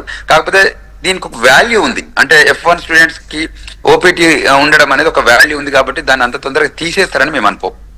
రైట్. చక్రవర్తి గారు, అమెరికా అంటే ఇంతవరకు సరే వెళ్ళిన వాళ్ళు జాబ్స్ దొరక్క ఏదో గ్యాస్ స్టేషన్స్లోనో రెస్టారెంట్స్లోనో పనిచేస్తూ ఇల్లీగల్గా ఉంటారు, ఏదో ఇట్లాంటివి విన్నాం. కానీ అసలు అమెరికాలో ఇలాంటి పరిస్థితి ఒకటి వస్తుంది, ఇంత టఫ్ టైం వస్తుంది అనేది ఇప్పటి వరకు అనుభవంలో రాలే ఎవరికి.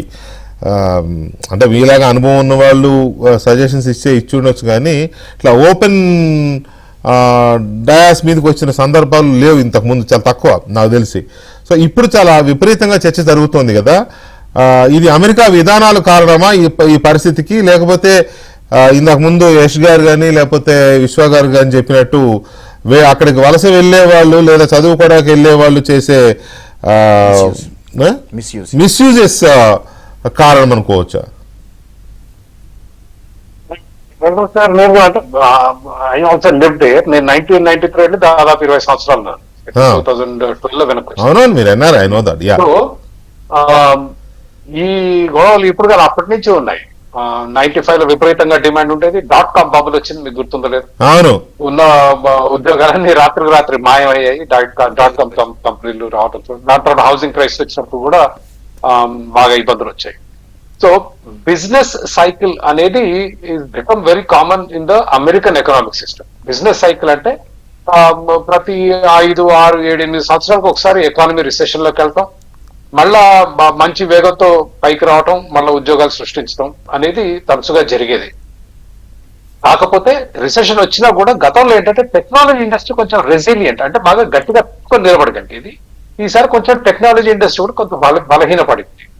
దాంతో పాటు ఆర్టిఫిషియల్ ఇంటెలిజెన్స్ మూలంగా కూడా కొంత ప్రొడక్టివిటీ, అంటే ఉత్పాదక శక్తి, అంటే 10 మంది చేసే పని 7గురితో చేయించుకోవచ్చు అన్న ఆందోళన ఒకటి ఉంది. అంటే ఆర్టిఫిషియల్ ఇంటెలిజెన్స్ ఇంకా అంత ప్రొడక్టివిటీ ఇంప్రూవ్మెంట్స్ తీసుకురాలేదు, కానీ భవిష్యత్తులో తీసుకొస్తుంది అన్న ఆందోళన కొంత ఉంది. However I tell you this, విశ్వ గారు మాట్లాడేటప్పుడు I was checking bureau of labour statistics, which is America కేంద్ర ప్రభుత్వం ప్రొజెక్షన్స్, అంటే భవిష్యత్తులో ఉద్యోగ మార్కెట్ ఎట్లా ఉంటుంది అన్న ప్రొజెక్షన్స్ చూస్తే 2023 నుంచి 2033 వరకు వాళ్ళు ప్రొజెక్ట్ చేశారు. ప్రతి సంవత్సరం 3,56,000 కొత్త ఉద్యోగాలు సృష్టించబడతాయి అమెరికన్ మార్కెట్. సో మనం అనుకున్నంత వెన్ ఎకానమీ గోస్ బ్యాడ్ మనందరూ కాస్త పెసిమిజం, నిరాశలోకి వెళ్తాం, కానీ this is quite common. So ఇప్పటి నుంచి మీరు ఇంకొక 10 సంవత్సరాల పాటు కొంత ఈ రిసెషన్ సైకిల్ నుంచి బయటకు వచ్చిన తర్వాత, ప్లస్ క్రిస్మస్ టైంలో కూడా అమెరికాలో దాదాపు ఒక నెల రోజుల పాటు, అమెరికా అంటే యూరప్ కూడా, market will slow down because అందరు సెలవుల్లో వెళ్తారు. వచ్చిన తర్వాత ఇంప్రూవ్ అయ్యే అవకాశం ఉంది. బట్ అయితే మ్యాక్రో లెవెల్ అంటే మొత్తం ఎకానమీ లెవెల్లో మనం చూసుకున్నప్పుడు government itself is projecting 3,56,000. Vishwa గారు ఇంకోటి కూడా చెప్పారు, Vivek Ramaswamy, Elon Musk, Trump అందరూ వ్యాపారస్తులని. సరైన అబ్జర్వేషన్ అది. He's right. ఆర్థికంగా అమెరికాను కృంగదీసే నిర్ణయాలు తీసుకోరు. పార్టీలోని అతివాదుల్ని ఏదో బుజ్జగించుకొని ముందుకు నెడతారు, కానీ బట్ వాట్ మ్యాటర్స్ మనకి ఈ రోజు మనం గమనించాల్సింది ఏంటి అంటే, ట్రంప్ ఏమంటున్నాడు అనేది మనం వినాలి. ట్రంప్ చెప్పేది ఏంటి అంటే, ఎట్టి పరిస్థితుల్లో నేను హెచ్ఓ తీయనన్నాడు. ఒకటి. రెండో ఆధారం ఏముంది? ట్రంప్ గతంలో అధ్యక్షుడు, మొదటిసారి అధ్యక్షుడు కావట్లేదు. గతంలో ఉన్నప్పుడు ఎక్కడా కదలలేదు. I just check. ట్రంప్ లో అధ్యక్షుడిగా ఉన్నప్పుడు 2017లో 4 లక్షలు, 2018లో 3.5 లక్షలు, 2019లో 3.88 లక్షలు, 2020లో 2.5 లక్షలు. ఎందుకంటే అప్పుడు కోవిడ్ ఉంది. F1 వీసాలు. అదేవిధంగా H1 కోట అసలు ఏమాత్రం మారలేదు. 60,000 H1 వీసాలు, 25,000 అనుకుంటా ఏది అడ్వాన్స్డ్ డిగ్రీ ఉన్న వాళ్ళకి, పై చదువులు అంటే ఎంఎస్లు, పిహెచ్డీలు ఉన్న వాళ్ళకి.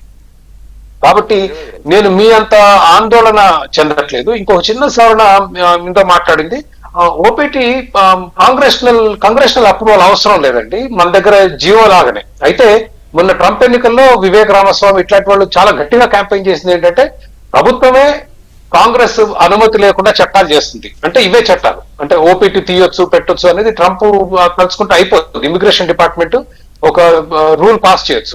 మన దగ్గర రాజ్యాంగం ఉంటుంది, చట్టం ఉంటుంది. ఆ చట్టానికి అనుకూలంగా జియో గవర్నమెంట్ ఆర్డర్ ఉంటుంది. అమెరికాలో కూడా ఉంటుంది రాజ్యాంగం, చట్టం, జియోల ద్వారా చట్టాలు రాస్తున్నారు అనేది వాళ్ళ వాదన. బట్ ఇవాళ ఉన్న వ్యవస్థ ప్రకారం ఓపీటీ తీయాలంటే ట్రంప్ తీయొచ్చు, కానీ 80% తీయడం అనేది నా భావన. ప్లస్ అత్యధిక focus will be on illegal immigration than legal immigration. చివరిగా నా ఫీలింగ్ ఏంటంటే, నేను యష్ గారు చెప్పింది విన్నాను, విశ్వ గారు చెప్పింది విన్నాను. ఇప్పుడు మార్కెట్ స్లోగా ఉంది, కానీ America is a land of opportunities అండి. ఇప్పటి నుంచి కాదు, 100 సంవత్సరాల పై నుంచి కూడా it's a land of opportunities with ups and downs ఉంటాయి. అయితే చదువుకున్న వాళ్ళు, మంచి కాలేజీలో ఉన్న వాళ్ళు, మంచి కాలేజీలో అడ్మిషన్ వచ్చిన వాళ్ళు ఏ మాత్రం సంకోచించకూడదు వెళ్ళటానికి. ఇవాళ ప్రపంచంలో మీరు ఏ దేశానికి వెళ్ళాలన్నా కూడా, అమెరికా తీసుకున్న, కెనడా, యూకే, ఆస్ట్రేలియా, న్యూజిలాండ్, ఇట్లాంటి జర్మనీ, ఇవాళ జర్మనీ కూడా బాగా అట్రాక్టివ్ ప్లేస్ అయింది. ఈ దేశాలు అన్ని చూసుకున్నా కూడా నా రికమెండేషన్ అయితే, మీరు సరైన మార్గాల్లో వెళ్తుంటాయి, ఇల్లీగల్ గా వెళ్ళి అక్కడ ఏదో ఇల్లీగల్ ఉద్యోగం చేస్తూ అది కొంత ఉంటుంది, నేను కాదనట్లేదు. ఆ నాయిస్ 10-20%. మంచి చదువులు చదువుకున్న వాళ్ళు తప్పకుండా అమెరికా వెళ్ళడానికి సంకోచించకూడదు. I think they should go, they will thrive, they will make the country great, they will help India also ఆ క్రమంలో. రైట్. అయితే ఇక్కడ యష్ మీరు చెప్పినట్టుగా ల్యాండ్ ఆఫ్ ఆపర్చునిటీస్ అని, land of law of land అని ఆయన చెప్పినట్టుగా, విశ్వ గారు చెప్పినట్టుగా కరెక్టే, చక్రవర్తి గారు కూడా దాంతో ఏకీపిస్తున్నారు. అయితే ట్రంప్ H1B తీసేయను అని అన్నమాట నిజమే, చక్రవర్తి గారు చెప్పినట్టు. కానీ ఇక్కడ సిచ్యువేషన్ ఏంటంటే పబ్లిక్ నుంచి వచ్చినప్పుడు, ప్రజల నుంచి వచ్చినప్పుడు ప్రభుత్వాలు కొంత దాన్ని హానర్ చేస్తాయి, లోకల్స్ నుంచి వచ్చినప్పుడు. పైగా ట్రంప్ కొద్దిగా రేసిస్ట్ అనను కానీ కొద్దిగా ప్రాంతీయవాదంతో తన రాజకీయ దీన్ని కాపాడుకునే ప్రయత్నం చేస్తాడు. ఆ ప్రాంతీయవాదాన్ని బాగా రెచ్చగొడతాడు, ఆయన రాజకీయ పొలిటికల్ స్టైల్ అది. సో ఇప్పుడు అక్కడ ఈ ఓపీటీ విషయంలో కానీ, లేకపోతే H1B విషయాల విషయంలో కానీ, లేకపోతే విదేశీ విద్యార్థులు రూపంలో వచ్చి ఇక్కడ సెటిల్ అయిపోతున్నారని ఈ గొడవ అయితే ఏదైతే మొదలైంది. ఇప్పుడే చూశాను వాషింగ్టన్ టెక్కీ గ్రూప్ ఏదో వాళ్ళు కోర్టుకు కూడా వెళ్ళారు అని. సో ఇలాంటివన్నీ జరుగుతున్నాయి. సో ఈ ప్రజల నుంచి, లోకల్స్ నుంచి, అమెరికన్స్ నుంచి వస్తున్న ఒత్తిడికి ప్రభుత్వాలు తలొగ్గితే అప్పుడు పరిస్థితి. సార్ ఒక్క విషయం ఏంటంటే వెరీ కేటగారికల్గా, వెరీ క్లియర్గా H1B వీసాలు తీయటం అనేది అసాధ్యం. ఎందుకంటే మేజర్ స్కిల్ లేకపోతే అమెరికా సర్వైవ్ అవ్వటం అనేది ఇంపాసిబుల్. దట్స్ వెరీ క్లియర్, అది మనం వాస్తవంగా ఒప్పుకోవాలి. అది సరే, దానికి లోకల్గా ఓవర్ క్రౌడ్ అవుతుంది అంటున్నారు కదా, అదే అంటున్నా. దానికి లోకల్గా వచ్చే రాజకీయ ఒత్తిడులు అంటారా, ఇంకేదైనా ఒత్తిడులు అంటారా, దానికి సబ్స్టాన్షియల్గా మల్టీనేషనల్ కంపెనీస్ కూడా అదే రకంగా ఒత్తిడులు తీసుకొస్తాయి. ఓకే, ఎందుకంటే డబ్బులు సృష్టించి, డబ్బులు సంపాదించి ఎకానమీని చేసేదే మల్టీనేషనల్ కంపెనీస్ ఇవన్నీ కూడా. సో రాజకీయాలలో లోకల్స్ ప్రాంతీయవాదం ముఖ్యమా లేదా డబ్బులు ముఖ్యమా అంటే డెఫినెట్లీ డబ్బులే place a key role. So ఇవన్నీ మనం డిస్కషన్ కి ఎట్లుంటాయి అంటే చాలా కొంతమంది భయపడుతూ ఉంటారు, కొంతమంది కొన్ని విధాలుగా నేను వాస్తవం చెప్తాను. ఇప్పుడు చెప్పింది 100% కరెక్ట్ అండి, అప్రిషియేట్ అన్నాను కదా నేను అప్పుడే. కానీ ఏంటంటే అదే డిబేట్ అవుతుంది ఇప్పుడు. నువ్వు 5 నెలల క్రితం 6 నెలల క్రితం పెట్టిన వీడియో అది నేను మీకు 5 నెలల ఇప్పుడు కనపడుతుంది అక్కడ. ఈ వీడియో 5 months క్రితం. నేను ఆల్మోస్ట్ 3-4 years నుంచి కూడా సిచ్యువేషన్స్ అన్ని వాస్తవాల వారీగా ఎక్స్ప్లెయిన్ చేసుకుంటూ వస్తున్నాము. మా విశ్వాన్ని అయితే చాలా సౌమ్యంగా, చాలా మంచిగా చెప్పుకుంటూ వచ్చారు. ఎందుకంటే విశ్వాన్ని మనసు చాలా మంచిది కాబట్టి చాలా ప్రశాంతంగా చెప్పుకుంటూ వచ్చారు. సో నేనేంటంటే ఐఎమ్ అవుట్ స్పోకెన్, నేను ఉన్నది వాస్తవం చెప్పేటట్టు ప్రయత్నం చేస్తాను. ఎందుకంటే సిచ్యువేషన్స్ ఏంటంటే చాలా మంది పేరెంట్స్ 30 లక్షలు 40 లక్షలు ఖర్చు పెట్టి వాళ్ళ పిల్లల్ని యూనివర్సిటీని బట్టి ఒక 50 లక్షలు యావరేజ్ గా తీసుకుంటే, ఒక స్తోమత లేని వాళ్ళు కూడా 50 లక్షలు లోన్ తీసుకొని వాళ్ళని పంపిస్తే పిల్లలు అక్కడ ఈ 50 లక్షలు లోన్ తీర్చడానికి ఎన్ని అడ్డదారులు దొక్కుతున్నారో మీకు తెలియదు సార్. మేము చూస్తూ ఉన్నాం every day in day out. I'm pretty sure ఈ రోజు కూడా విశ్వాన్న కనీసం 2-3 కాల్స్ వచ్చి ఉంటాయి. మా అబ్బాయి ఇట్లా ఉంది, మా అబ్బాయి పరిస్థితి అట్లా ఉంది, మా అబ్బాయి ఇట్లా పరిస్థితి ఉందని. నేను ఇండియా వచ్చిన తర్వాత నాకు 2-3 కాల్స్ వచ్చినాయి. సో సిచ్యువేషన్స్ ఏంటనేది మనము పేరెంట్స్ గా కూడా మన స్తోమతను మించి మనం చెయ్యొద్దు, ఇబ్బంది పడద్దు. మీరు ఇబ్బంది పడి పిల్లల్ని ఇబ్బంది పెట్టద్దు. ఆ ఇబ్బంది పడటం వల్ల మన ఆ తప్పుల వల్ల తెలుగు వాళ్ళందరూ కూడా అదే చెడ్డ పేరు వచ్చేసింది. ఇప్పుడు సిచ్యువేషన్ ఇండియన్స్ ముందు ఒకప్పుడు మీరు ఒక 10 years బ్యాక్ చూసిందంటే ఇండియన్స్ కి చాలా రెస్పెక్ట్ ఉండేది. ఎలా అంటే అమ్మ వీళ్ళు మన ఎకానమీలో చాలా ఇంపోర్ట్ అయి ఉన్నారు, వీళ్ళు ఉండడం వల్ల మన ఎకానమీ గ్రో అవుతుందనే సిచ్యువేషన్కి వచ్చింది. ఇప్పుడు ఏంటంటే పిల్లలు ఇటు వచ్చేసి ఈ వాల్మార్ట్ లో దొంగతనాలు చేయటము, ఇతర చూసాను డాలస్ లో ముగ్గురు తెలుగు వాళ్ళే తెలుగు రెస్టారెంట్స్ మీదకి వెళ్ళి గొడవలు చేయడం, వాళ్ళు బ్లాక్ మెయిల్ చేయడం, ఇవన్నీ వల్ల ఏమైపోతుందంటే ఇండియన్స్ మీద చాలా ప్రభావం పడుతుంది. ఇండియన్స్ ని చాలా చులకనగా చూసే అవకాశం వస్తుంది. ఇవన్నీ ఎవరు చేస్తున్నారు? బయట వాళ్ళు ఎవరు చేయట్లా, మన వాళ్ళు మనమే అవకాశం ఇస్తున్నాం వాళ్ళని మాట్లాడటానికి. సో ఇవన్నీ కూడా మన ఇండియన్స్ లో లీడర్స్ కానివ్వండి, మన పొలిటీషియన్స్ కానివ్వండి, మీలాంటి వాళ్ళు కానీ చర్చ పెట్టి దాన్ని కేటగారికల్ గా ఎక్స్ప్లెయిన్ చేయగలిగే ప్రయత్నం చేయాల్సిన అవసరం ఉంది. ఇప్పటివరకు నువ్వు చెప్తున్నా నాకు డౌట్ వస్తుంది. ఇప్పటి వరకు నల్ల జాతీయులు దాడులు చేసి నైట్ అటాక్ చేసి డబ్బులు లాక్కుంటారు, చైన్ లాక్కుంటారు, వాచ్లు లాక్కుంటారు అని ఉంది. అన్ఎంప్లాయ్మెంట్ మన వాళ్ళు కూడా అలా చూసే ప్రమాదం అన్ఎంప్లాయ్మెంట్ వల్లే సార్. అదే అన్ఎంప్లాయ్మెంట్ వల్లనే. అన్ఎంప్లాయ్మెంట్ లేకపోతే వాళ్ళు తినడానికి డబ్బులు లేనప్పుడు, వాళ్ళు ఉండటానికి డబ్బులు లేనప్పుడు ఆకలితో ఏదైనా చేస్తారు. ఆ మైండ్ సెట్ అట్లా డైవర్ట్ అయిపోతూ ఉంటుంది. సో నేను అందుకని నా వీడియోలో ఏం చెప్పాను, పిల్లల్ని చదివించడానికి పంపించండి, మళ్ళీ చదువు అయిపోయిన తర్వాత వెనక్కి పిలిపించుకొని ఇండియాలోనే చాలా అవకాశాలు ఉన్నాయి, ఇక్కడ జాబ్ చేయించుకునే ప్రయత్నం చేయండి అని అంటాం. వెళ్ళిన వాళ్ళందరికీ ఉద్యోగాలు రావు. అక్కడ ఉద్యోగాలు రానప్పుడు దొడ్డిదారులు దొక్కే ప్రయత్నం చేస్తూ ఉంటారు. ఆ దొడ్డిదారుల వల్ల చాలా మంది ఇబ్బందులు పడుతుంటారు. దానివల్ల ఏమవుతుంది, సొసైటీకి బ్యాడ్ నేమ్ వస్తుంది, దానివల్ల కంట్రీకి బ్యాడ్ నేమ్ వస్తుంది. ఇలా చాలా ఇష్యూస్ ఒకదాని అనుకోదున్నాయి. సో ఇవన్నీ కూడా మాట్లాడటానికి మనమే స్కోప్ ఇస్తున్నాం వాళ్ళందరికీ. ఈ ఓపీటీ వీసా రద్దు అనే విషయం ఎందుకు బయటకు వచ్చింది, అసలు ఇప్పుడు ఎందుకు వచ్చింది? అసలు మనం లీగల్ గా ఉద్యోగాలు చేసుకుంటే వాళ్ళ జాబ్స్ టచ్ చేయకుండా ఉంటే ఇష్యూ బయటకు వచ్చేదే కాదు కదా. టెక్నికల్ స్పీకింగ్ H1B వీసాల మీద కూడా చాలా మందికి ఈ H1B వీసా మిస్యూజ్ చేసింది ఏంటి? H1B వీసాలు అనేది ఇప్పుడు వచ్చిన ట్రంప్ తెచ్చిన చట్టాలు ఏంటంటే ఒకటే చెప్పాడు క్లియర్గా, క్లయింట్ లెటర్ ఉంటే H1B అప్రూవ్ చేస్తాను. చాలా ఉంది, నేను చాలా లేమని అర్థమయ్యేటట్టు చెప్తున్నా. క్లయింట్ లెటర్ ఉంటే జాబ్ లెటర్. ఇప్పుడు క్లయింట్ 6 నెలలకి ఉద్యోగం ఉందనుకోండి, పలానా యష్ కి పలానా డేట్ నుంచి పలానా డేట్ వరకే కావాలి అనుకున్నాడు అనుకోండి, 6 నెలలకి వీసా ఇస్తాడు. టెన్యూర్ క్లయింట్ లెటర్ లో టెన్యూర్ ఏదైతే మెన్షన్ చేస్తారో దాన్ని బట్టి వీసాలు ఇస్తారు. ముందేం జరిగిందంటే, దీనికంటే ముందేం జరిగిందంటే, ఒకసారి క్లయింట్ లెటర్ వేగ్ గా ఏంటంటే ఓపెన్ ఎండెడ్ డేట్ పెట్టేసేవాళ్ళు. 3 సంవత్సరాలకు డైరెక్ట్ గా వీసా ఇచ్చేసేవాళ్ళు. 3 సంవత్సరాలకు వీసా స్టాంప్ అయిపోయేది. ఇప్పుడు ట్రంప్ ఏమన్నాడు, క్లియర్ గా క్లయింట్కి ఎంతవరకు అయితే అవసరం ఉందో అంతవరకే వీసాలు ఇస్తాం అంటున్నారు. సిచ్యువేషన్ అది. సో అవన్నీ కూడా చాలా ఇష్యూస్ బేస్ చేసుకుని వచ్చిన ప్రాబ్లమ్స్ ఇవన్నీ కూడా. ఇవన్నీ మనం టచ్ చేయకుండా ఉంటే ఇన్ని ప్రాబ్లమ్స్ వచ్చి ఉండేవి కాదని నా అభిప్రాయం. సో మేము లాస్ట్ 4 years నుంచి కూడా మేము పదే చెప్తున్నాం, ఈ ఇష్యూస్ లోకి వెళ్ళకండి, ఫేక్ జాబులు కొట్టకండి, ఫేక్ వీసాలు పెట్టకండి. ప్రాబ్లం నేను చెప్తానండి, ఫుల్ టైం జాబ్ ఉన్నాడు నువ్వంటే వెళ్ళి అక్కడ సెటిల్ అయ్యావు బా, నువ్వు చెప్పడం ఈజీనే, కానీ ఎలా వెళ్ళి సెటిల్ అవ్వాలనుకునే వాళ్ళ పరిస్థితి ఆశ ఎలా ఉంటుంది, ఎలా అనే ఒక ఆతృతలో చేస్తారు కదా. 100% లీగల్ గా వస్తే. H1B లో ఫుల్ టైం జాబ్ ఉన్న వాళ్ళకి లైఫ్ సెక్యూర్డ్ అండి, నేను చెప్తున్నా. కన్సల్టింగ్ జాబ్లు ఉన్న వాళ్ళకి లైఫ్ మాత్రం కొద్దిగా ప్రాబ్లమాటిక్ గా ఉంటుంది. ఈ కన్సల్టింగ్ జాబ్లో ఉన్న వాళ్ళకి ఏమవుతుందంటే 3 layers ఆఫ్ ఇష్యూస్ ఉంటాయి. ఒకటి కన్సల్టింగ్, దాని తర్వాత మిడ్ లెవెల్లో అంటారు, దాని తర్వాత ఎండ్ క్లయింట్. సో ఈ మూడింటిని ప్రూవ్ చేసుకొని ముందుకెళ్ళి వీసా అప్రూవల్ తెచ్చుకునే ప్రాబ్లం ఉంటుంది. అదే ఫుల్ టైం వాళ్ళకైతే ప్రాబ్లం ఉండదు. లీగల్ ఇమిగ్రెంట్స్కి ఎటువంటి ప్రాబ్లం ఉండదని ఇప్పుడు బయటకు వచ్చే విద్యార్థులు, యూనివర్సిటీస్ నుంచి బయటకు వచ్చే విద్యార్థులు కానీ, లేకపోతే ఇప్పుడు ఎంఎస్ చేస్తున్న వాళ్ళు కానీ, వెళ్ళాలనుకుంటున్న వాళ్ళు కానీ, ఆల్రెడీ వెళ్ళిన వాళ్ళు కానీ, లేదా ఇప్పుడు విశ్వ గారు చెప్పినట్టుగా 56,000 మంది ఎవరైతే ఇల్లీగల్ దీంట్లో ఉన్నారో వాళ్ళు కానీ ఇప్పుడు ఇమీడియట్గా చేయాల్సింది ఏంటి, ఏం చేస్తే వాళ్ళ కెరియర్ బాగుంటుంది, వాళ్ళ ఫ్యూచర్ బాగుంటుంది, ఇగో ఇట్లాంటి డిపోర్ట్ అవ్వడం కానీ, లేకపోతే పాస్పోర్ట్ మీద క్యాన్సిల్డ్ అనే స్టాంప్ అవ్వకుండా, వీసా క్యాన్సిల్డ్ అనే స్టాంప్ అవ్వకుండా ఉండడం, ఇవన్నీ ఒక అంటే సెక్యూర్డ్ కెరీర్, సెక్యూర్డ్ ఫ్యూచర్ ఉండాలంటే బయటికి ఇప్పుడు ఎంఎస్ కంప్లీట్ చేస్తున్న వాళ్ళు, ఎంఎస్ చేస్తున్న వాళ్ళు, ఆల్రెడీ ఇల్లీగల్గా అక్కడ ఉంటున్న వాళ్ళు, అమెరికా వెళ్ళాలనుకుంటూ రెడీ అవుతున్న వాళ్ళు, వీళ్ళు ఏం చేయాలి?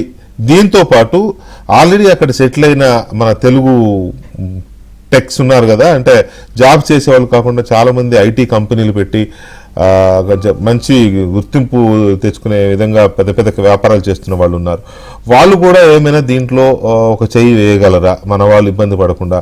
అలాగే మన కమ్యూనిటీస్ చాలా బాగా సర్వ్ చేస్తున్నాయి. ఇప్పుడు విశ్వ గారి గ్లోబల్ తెలంగాణ అసోసియేషన్ కావచ్చు, లేకపోతే తానా, ఆట, నాట, ఇంకా నాట్స్, ఇలాంటి చాలా అసోసియేషన్స్ ఉన్నాయి. దాదాపు ప్రతి స్టేట్కి ఒక అసోసియేషన్ ఉంది. మళ్ళీ ఇవన్నీ చాలా బాగా సర్వీస్ చేస్తున్నాయి. కౌన్సిలింగ్లు కానీ, లేకపోతే అక్కడ ఏదన్నా ఇబ్బంది అయితే వాళ్ళకి ఇల్లు కొంతకాలం వాళ్ళకి గెస్ట్ హౌస్ ఇచ్చి వాళ్ళని ఫుడ్ అది పెట్టి ఏదో రకంగా ఇంటికి పంపడము, ఇట్లాంటివన్నీ చాలా చేస్తున్నారు. వాటితో పాటు ఈ కంపెనీలు కూడా ఏమైనా చేయవచ్చా? ఈ ముందు అనుకున్నట్టుగా ఇప్పుడు ఈ గండం కట్టెక్కడానికి కానీ, లేకపోతే అక్కడ ఉన్న ప్రాబ్లమ్స్ సాల్వ్ చేసుకుని లీగల్గా ఎఫిషియెంట్గా సెటిల్ అవ్వడానికి కానీ వెళ్ళిన విద్యార్థులు ఏం చేయాలి, ఇప్పుడు అక్కడ ఇల్లీగల్ ఇమిగ్రెంట్స్గా ఉన్న వాళ్ళు ఏం చేయాలి, పేరెంట్స్ ఏం చేయాలి, అలాగే తెలుగు కమ్యూనిటీకి చెందిన బిజినెస్ మెన్, ఐటీ కంపెనీలు, లేకపోతే ఇంకా ఇతరత్ర కంపెనీలు ఉన్నవాళ్ళు, ఫార్మా కంపెనీ చాలామంది ఉన్నారు, వీళ్ళు కూడా ఏమైనా చేయగలరా అనేది మనం చర్చిద్దాం. చర్చించే ముందు ఒక్కసారి యష్, ఇందాక నుంచి నువ్వు గ్రీన్ కార్డ్స్ గురించి ఏదో చెప్పావు కదా, అది కూడా ప్రాబ్లం అవుతోంది గ్రీన్ కార్డ్స్ విషయంలో. దానికి కూడా రకరకాల ఇబ్బందులు ఉన్నాయి, అవి సరిగ్గా చేసుకోకపోతే అనేది అదేంటో ఒకసారి చెప్తే. గ్రీన్ కార్డ్ దే మేజర్, ఇప్పుడు ఓపీటీదే ఒక ప్రాబ్లం కూడా చూస్తున్నారు. అవును, గ్రీన్ కార్డ్ దే ఓపీటీ కంటే మేజర్ ప్రాబ్లం. అసలు దాని గురించి ఎవరు మాట్లాడట్లేదు ఇక్కడ. అంటే ముందు ఈ గండం కట్టేస్తే అసలు ఇప్పుడు ఆల్రెడీ H1 మీద ఉన్న వాళ్ళందరూ కూడా ప్రాబ్లమాటిక్. H1 మీద ఎవరైతే ఉన్నారో ఇప్పుడు దాదాపు H1 మీద దగ్గర 10 లక్షలు 12 లక్షల మంది పైన H1 మీద ఉన్నారు. వాళ్ళందరూ గ్రీన్ కార్డులు 11 లక్షలు చెప్పారు కదా. వాళ్ళందరూ గ్రీన్ కార్డు మీద రాకపోతే వాళ్ళందరూ వెనక్కి తిరిగి వచ్చేసేయాలి. సిచ్యుయేషన్స్ అని ఆ ప్రాబ్లం కూడా చాలా బిగ్ ప్రాబ్లం కూడా ఉంది. ఆ ప్రాబ్లం గురించి తర్వాత మాట్లాడదాం. బట్ జస్ట్ ఒక చిన్న జిస్ట్ చెప్తానండి. ఏదో అమెరికాలో ఏడాదికి 10 లక్షల మంది గ్రీన్ కార్డులు ఇస్తారు అమెరికన్ గవర్నమెంట్. ఆ 10 లక్షల గ్రీన్ కార్డులో 1,40,000 గ్రీన్ కార్డులు మాత్రమే H1B వీసాలకి కేటాయించున్నారు. దానిలో 7% ఆఫ్ ద గ్రీన్ కార్డ్స్ మాత్రమే ఇండియన్ కమ్యూనిటీకి వస్తున్నాయి. అంటే దాదాపు 2,800 గ్రీన్ కార్డులు EB2లో, 2,800 గ్రీన్ కార్డులు EB3లో, 2,800 గ్రీన్ కార్డులు EB1లో. అంటే దాదాపు 7,000, 8,000 గ్రీన్ కార్డులు మాత్రమే వస్తున్నాయి. అంటే 1,40,000 గ్రీన్ కార్డులో 7,000 గ్రీన్ కార్డులు, 8,000 గ్రీన్ కార్డులు మాత్రమే ఇండియన్ కమ్యూనిటీకి వస్తున్నాయి. అంటే ఏడాదికి 60,000 గ్రీన్ కార్డులు అప్లై చేసుకుంటున్నారు H1B వీసాల మీద ఉన్న వాళ్ళు. 60,000 మంది యావరేజ్గా అప్లై చేసుకున్న వాళ్ళకి 7,000 గ్రీన్ కార్డులు వస్తున్నాయి. అంటే 53,000 మంది H1B వీసాల గ్రీన్ కార్డు రాకపోవడంలో వాళ్ళ జీవితాలు ఏమైపోతాయని కూడా ఒక పెద్ద డిబేట్ పెట్టుకోవాల్సిన అవసరం ఉంది. ఇక్కడ ఏం జరుగుతుందంటే ఈరోజు బ్యాక్లాగ్లో దాదాపు మన వాళ్ళు దాదాపు 1.6 మిలియన్ ఇమిగ్రెంట్స్ గ్రీన్ కార్డులు లేకుండా ఉన్నారు. ఈ రోజు గ్రీన్ కార్డు 2012 డిసెంబర్లో ఎవరైతే అప్లై చేసుకున్నారో వాళ్ళకి గ్రీన్ కార్డు వస్తుంది. 12 ఏళ్ళ ముందు 16 ఏళ్ళ ముందు 2012 డిసెంబర్లో ఉన్న వాళ్ళకి. అంటే ఈ రోజు 2025లోకి వచ్చాము. అంటే ఇవన్నీ కూడా ఏంటంటే గ్రీన్ కార్డ్ బ్యాక్లాగ్ ఎక్కువైపోవటము, మనకున్న గ్రీన్ కార్డ్ రాకపోవడం. ఇంకో గుడ్ థింగ్ ఏంటంటే లాస్ట్ ట్రంప్ అడ్మినిస్ట్రేషన్లో ఉన్నప్పుడు కోవిడ్ వచ్చింది. Trump administration family based immigration ఆపేశాడు. దాని తర్వాత ఇక్కడ కౌన్సిలేట్స్ కూడా గ్రీన్ కార్డులు ఇవ్వకుండా ఆపడం వల్ల దాదాపు 3 లక్షల గ్రీన్ కార్డులు H1B వీసాలకు స్పిల్ ఓవర్ అయినాయి. స్పిల్ ఓవర్ అవటం వల్ల 2012 వరకు వచ్చింది. లేదంటే 2007, 2008లో అప్లై చేసుకున్న వాళ్ళకి గ్రీన్ కార్డు. సో ఇష్యూస్ అన్ని కూడా చాలా పెద్దగా ఉన్నాయండి. సో అందుకనే చాలా మందికి ఈరోజు H1Bలో కూడా ఒక 65,000 H1Bలు నార్మల్గా ఇచ్చి ఒక 20,000 స్కిల్ లేబర్కి అంటే OPTC మాస్టర్స్ చేసిన వాళ్ళకి 85,000లో ఈ 85,000లో దాదాపు యావరేజ్గా ఒక 60,000 మంది గ్రీన్ కార్డు అప్లై చేసుకుంటారుగా. ఈ 60,000 మందిలో 7,000 మందికి గ్రీన్ కార్డు వస్తే దాదాపు 53,000 మంది ఎక్కడికి వెళ్ళిపోవాలి. ఇది భయపెట్టడం కాదు, వాస్తవాలు అనేది జనాలకు చెప్పే ప్రయత్నం చేస్తున్నాం. తద్వారా ఏమవుతుంది, దాని తర్వాత పరిణామాలన్నీ కూడా ఇక్కడ ఫార్ములేట్ చేసుకోవచ్చు అనే ప్రయత్నం మేము విశ్లేషించే ప్రయత్నం, చెప్పే ప్రయత్నం చేస్తున్నాము. ఈ మధ్య గ్రీన్ కార్డు ఏదో 5 కోట్లు 50 కోట్లు పెడితే ఇస్తారు. EB5 గ్రీన్ కార్డ్ కూడా ఉందండి. EB5 ఏంటంటే ఇన్వెస్టర్ గ్రీన్ కార్డ్. అది ఇన్వెస్టర్ గ్రీన్ కార్డ్కి దాదాపు 1.5-2 కోట్ల రూపాయలు అక్కడ ఇన్వెస్ట్ చేస్తే అక్కడ 10 మందికి అమెరికన్స్కి ఎంప్లాయ్మెంట్ ఇస్తే దానికి వీసా వస్తుంది. అది కూడా బ్యాక్ డేటెడ్ ఉంది. అంటే ఇన్ఫ్లో ఎక్కువ ఉంది, గ్రీన్ కార్డ్స్ ఎక్కువ లేవు సిచ్యువేషన్ అది. సో EB1 నుంచి EB5 వరకు డిఫరెంట్ కేటగిరీస్ ఉన్నాయి. EB1 కేటగిరీలో కూడా ఏంటంటే మేనేజర్ లెవెల్, అదే ఆర్కిటెక్ట్ లెవెల్, నీ స్కిల్స్ ఏవైతే ఉంటాయో వాళ్ళకి అక్కడ ఆ గ్రీన్ కార్డ్స్ వస్తాయి. EB2, EB3 ఏంటంటే ఇంజనీరింగ్ మాస్టర్స్ చేసిన వాళ్ళకి, EB3 ఏంటంటే డిగ్రీలు చేసిన వాళ్ళకి, అలా EB4 ఏంటంటే పురోహితులకి, అదే విధంగా అట్లాంటి వాళ్ళకి ఉన్నాయి అనమాట. సో ఇదంతా కూడా పెద్ద డిస్కషన్ కూడా మనం ముందుకు వస్తే జనాలకు కూడా చాలా మంచి హెల్ప్ అవుతుందని నా అభిప్రాయం. డెఫినెట్ గా నాకు ఎందుకో ఇప్పుడు అనిపిస్తుంది దీని మీద అసలు ముందు అమెరికాలో ఎలా బతకొచ్చు అనే దానికంటే అమెరికాలో వెళ్ళాలంటే ఏం చేయాలి అనే ఒక టెక్నికాలిటీ కూడా తెలియడం ముఖ్యం అనిపిస్తోంది. రైట్, ఇక్కడ చక్రవర్తి గారు ఇప్పుడు మీరు కూడా అక్కడ ఇందాక చెప్పారు, మీరు 20 years ఉండొచ్చాను, అక్కడ జరుగుతున్నది ఏంటో, ఎలా జరుగుతుంది ఏంటి, గతంలో మేము ఇబ్బందులు ఎదుర్కొన్నామని చెప్పారు కదా. సో ఇందాక నేను అన్నట్టుగా ఇప్పుడు PG MS పూర్తి చేస్తున్న వాళ్ళు లేదా చదువుతున్న వాళ్ళు లేదా ఇందాక విశ్వ గారు చెప్పినట్టుగా ఇల్లీగల్ ఇమిగ్రెంట్స్గా ఉన్న వాళ్ళు ఎవరున్నారో వాళ్ళు కానీ వీళ్ళు ఇమీడియట్గా చేయాల్సిన పని ఏంటి? ఎందుకంటే లీగల్గా ఉండాలంటే కొంత ఫేస్ చేయాలి, లీగల్గానే అన్ని చేసుకోవాలి అంటే వాళ్ళకి మీరు ఇచ్చే అడ్వైస్ ఏంటి? జస్ట్ 1-2 సార్లు చెప్పి మీ సమానం చెప్తానండి. ఒకటి, విశ్వ గారు 50,000 ఇల్లీగల్ ఇమిగ్రెంట్స్ తెలుగు వాళ్ళు ఉండొచ్చు అన్నారు. ఉండొచ్చు సార్, బట్ లేటెస్ట్ అసలు అది కరెక్ట్ అనుకుందాం. అమెరికాలో ఇల్లీగల్ ఇమిగ్రెంట్స్ 1,000,000 మంది ఉన్నారండి. సో మన 50,000 is drop in bucket. So just to give an idea.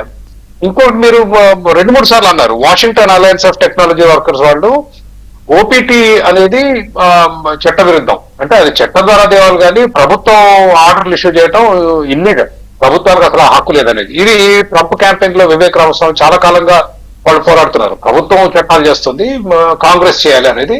అదే కోలో ఈ OPT వస్తుంది అనేది ఈ Washington alliance of technology workers. అయితే విషయం ఏంటంటే వెంకటకృష్ణ గారు, అది జిల్లా కోర్టుకు వెళ్ళింది, దాని తర్వాత సర్కిట్ కోర్టుకు వెళ్ళింది, DC సర్కిట్ కోర్టు, దాని తర్వాత సుప్రీం కోర్టుకు వెళ్ళింది. 3 చోట్ల కొట్టేశారు. So they have found government to have grounds on OPT. So OPT విషయంలో చట్టపరంగా ఎక్కడ ఇబ్బందులు ఉండవు. What will Trump decide is the question. అయితే మీరు అడిగింది ఇల్లీగల్స్ గురించి ఏంటి అనేది, నేను ఒకటే today again I will tell you, అమెరికాలో సగటు భారతీయ కుటుంబ ఆదాయం $145,000 అంటే రూపాయల్లో కన్వర్ట్ చేస్తే దాదాపు 1,20,00,000 అండి. ఒక సగటు కుటుంబ ఆదాయం 1,20,00,000 రూపాయలు. అదే సగటు అమెరికన్ ఆదాయం, ఏది అమెరికాలో పుట్టి అమెరికాలో పెరిగిన సగటు అమెరికన్ ఆదాయం 60 లక్షలు. అంటే మనం 2 ఇంతలు సంపాదిస్తున్నాం. It is a land of opportunities. Legal గా వెళ్లే వాళ్ళకి, మంచి చదువులు చదివి విదేశాలకు వెళ్ళాలనుకునే వాళ్ళకి it is still a fantastic place to go. Latest not 10-20% సమస్యల కన్నా కూడా మంచి చదువులు చదివి, మంచి యూనివర్సిటీ చదివి, మళ్ళీ మీకు అక్కడ మంచి యూనివర్సిటీలో అడ్మిషన్ వచ్చి దాని తర్వాత ఉద్యోగాలు వచ్చే అవకాశం ఉన్నప్పుడు మీరు తప్పకుండా it is something that you should consider. ఇక ఇల్లీగల్ విషయానికి వస్తే అండి, once you go down that path it is a hell, నరక యాతన. ఇంకా అది అమెరికాలో ఎప్పుడైనా స్టేటస్ మీరు ఎప్పుడు వ్యాలిడ్ లో పెట్టుకుంటేనే సంతోషంగా ఉంటారు. వ్యాలిడ్ లో పెట్టుకున్నా కూడా నరకం. ఎందుకంటే F1 తర్వాత ఓపీటీ తర్వాత H1 తర్వాత గ్రీన్ కార్డు తర్వాత సిటిజన్షిప్, ఇట్లా సాగుతుంది ఆ దేశం. 10-12 సంవత్సరాలు నరకయాతన పెడుతుంది. However you also have to look at the incomes that are coming from it. So ఎప్పుడు కూడా స్టేటస్ అనేది ఒక్కసారి స్టేటస్ పోయిందంటే వెంకటకృష్ణ గారు అసాధ్యం అండి. దాన్ని రెక్టిఫై చేయడం అనేది చాలా క్లిష్టమైన పరిస్థితి, చాలా కష్టంతో కూడుతుంది. ఏదో పోకుండా కాపాడుకుంటేనే మీరు అక్కడ you can do well and try. పోయిన వాళ్ళు ఏం చేయాలి అంటే, my advice is to come back. I mean you have no choice. ఒకటి. రెండవది, మన యష్ గారు చెప్పింది గ్రీన్ కార్డ్ చాలా ఇబ్బంది అవుతుందని. గ్రీన్ కార్డ్ ఇబ్బంది అయినా కూడా నా recommendation is people should go. Green card కష్టమైన, యష్ గారు చెప్పారు ఉన్న వీసాల్లో 10 లక్షలు ఇచ్చినా కూడా భారతదేశానికి ఇచ్చే అసలు ఎంప్లాయ్మెంట్ బేస్ తక్కువ, దాంట్లో భారతదేశానికి వచ్చేది 7% అంటే ఒక 8-9-10 వేలే వస్తాయి గ్రీన్ కార్డులు.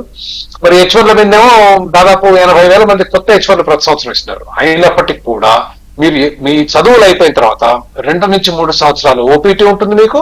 దాని తర్వాత 5-6 సంవత్సరాలు H1, 7-8 సంవత్సరాలు మీరు అక్కడ పనిచేస్తే మీకు వచ్చే అనుభవం అద్భుతమైన అనుభవం. అమెరికా వాళ్ళు వస్తే, ఇండియాకు వస్తే కష్టాలు ఎట్లుంటాయో తెలుస్తాయి. దానివల్ల వరల్డ్ మీ వ్యూ పెరుగుతుంది. అట్లాగే ఇండియాలో ఉన్న వాళ్ళు అమెరికాలో పనిచేస్తే మీ way you look at the world will change. ఒకటి, చాలా మంచిగా పనిచేసాం, ప్రొఫెషనలిజం అనేది మీరు ఇందాక నుంచి షుడ్ గో అంటున్నారు. ఓకే, అంతా బాగుండి వెళ్ళి భయపడి వెళ్ళకూడదు, ఉండకూడదు అనేది నా అభిప్రాయం. అంటే అక్కడికి వెళ్ళి అక్కడ పనిచేసి ఆ లైఫ్ స్టైల్ కానీ, లేకపోతే అక్కడ డిసిప్లిన్ కానీ అవన్నీ అలవాటు చేసుకుంటారు. లా అంటే చట్టానికి లోబడి బతకడము, ఇవన్నీ రెస్పాన్సిబుల్ సిటిజన్ లాగా ఉండడం, ఇవన్నీ మంచిదే, కాదని కాదు. కానీ ఇక్కడ ఏమవుతుందంటే, బ్యాంక్స్ ఏమో ఎడ్యుకేషన్ లోన్స్ రూపంలో ఎంత అడిగితే అంత లోన్ ఇస్తున్నాయి. అది ఎనీ యూనివర్సిటీ నీకు సీట్ వస్తే బ్యాంక్స్ లోన్ ఇచ్చేస్తున్నాయి. దాంతో పిల్లల్ని ఎలాగైనా అమెరికా పంపించి చదివించుకోవాలనే కోరికతో వీళ్ళు పంపిస్తున్నారు. కానీ అక్కడ అయిపోయిన తర్వాత నిలవలేని పరిస్థితులు ఎక్కువ కనపడుతున్నాయి. ఇప్పుడు గ్రీన్ కార్డు విషయంలో ఆలోచించిన అలాగే ఉంది, జాబ్స్ విషయంలో చూసిన అలాగే ఉంది. ఇప్పుడు 76,000 మంది తెలుగు పిల్లలు ఇల్లీగల్గా ఉన్నారు అని అంటే ఇట్స్ హ్యూజ్ నంబర్. మొత్తం అమెరికాలో 1 కోటి మంది ఉండొచ్చు. I'm talking about only Telugu students. వీళ్ళే ఇంతమంది ఉన్నారు అని అంటే అది కొంత ప్రమాదకరం కదా. వెళ్ళి చదివి మళ్ళీ వెనక్కి వస్తే లోన్స్ కట్టేది ఎలా, మళ్ళీ ఇదొక ప్రమాదం. సో అందుకని నేను అంటున్నా, మీరేమో షుడ్ గో అంటున్నారు, కానీ వెళ్ళిన తర్వాత మళ్ళీ వెనక్కి వస్తే ఆ లోన్స్ ఎవరు కట్టాలి?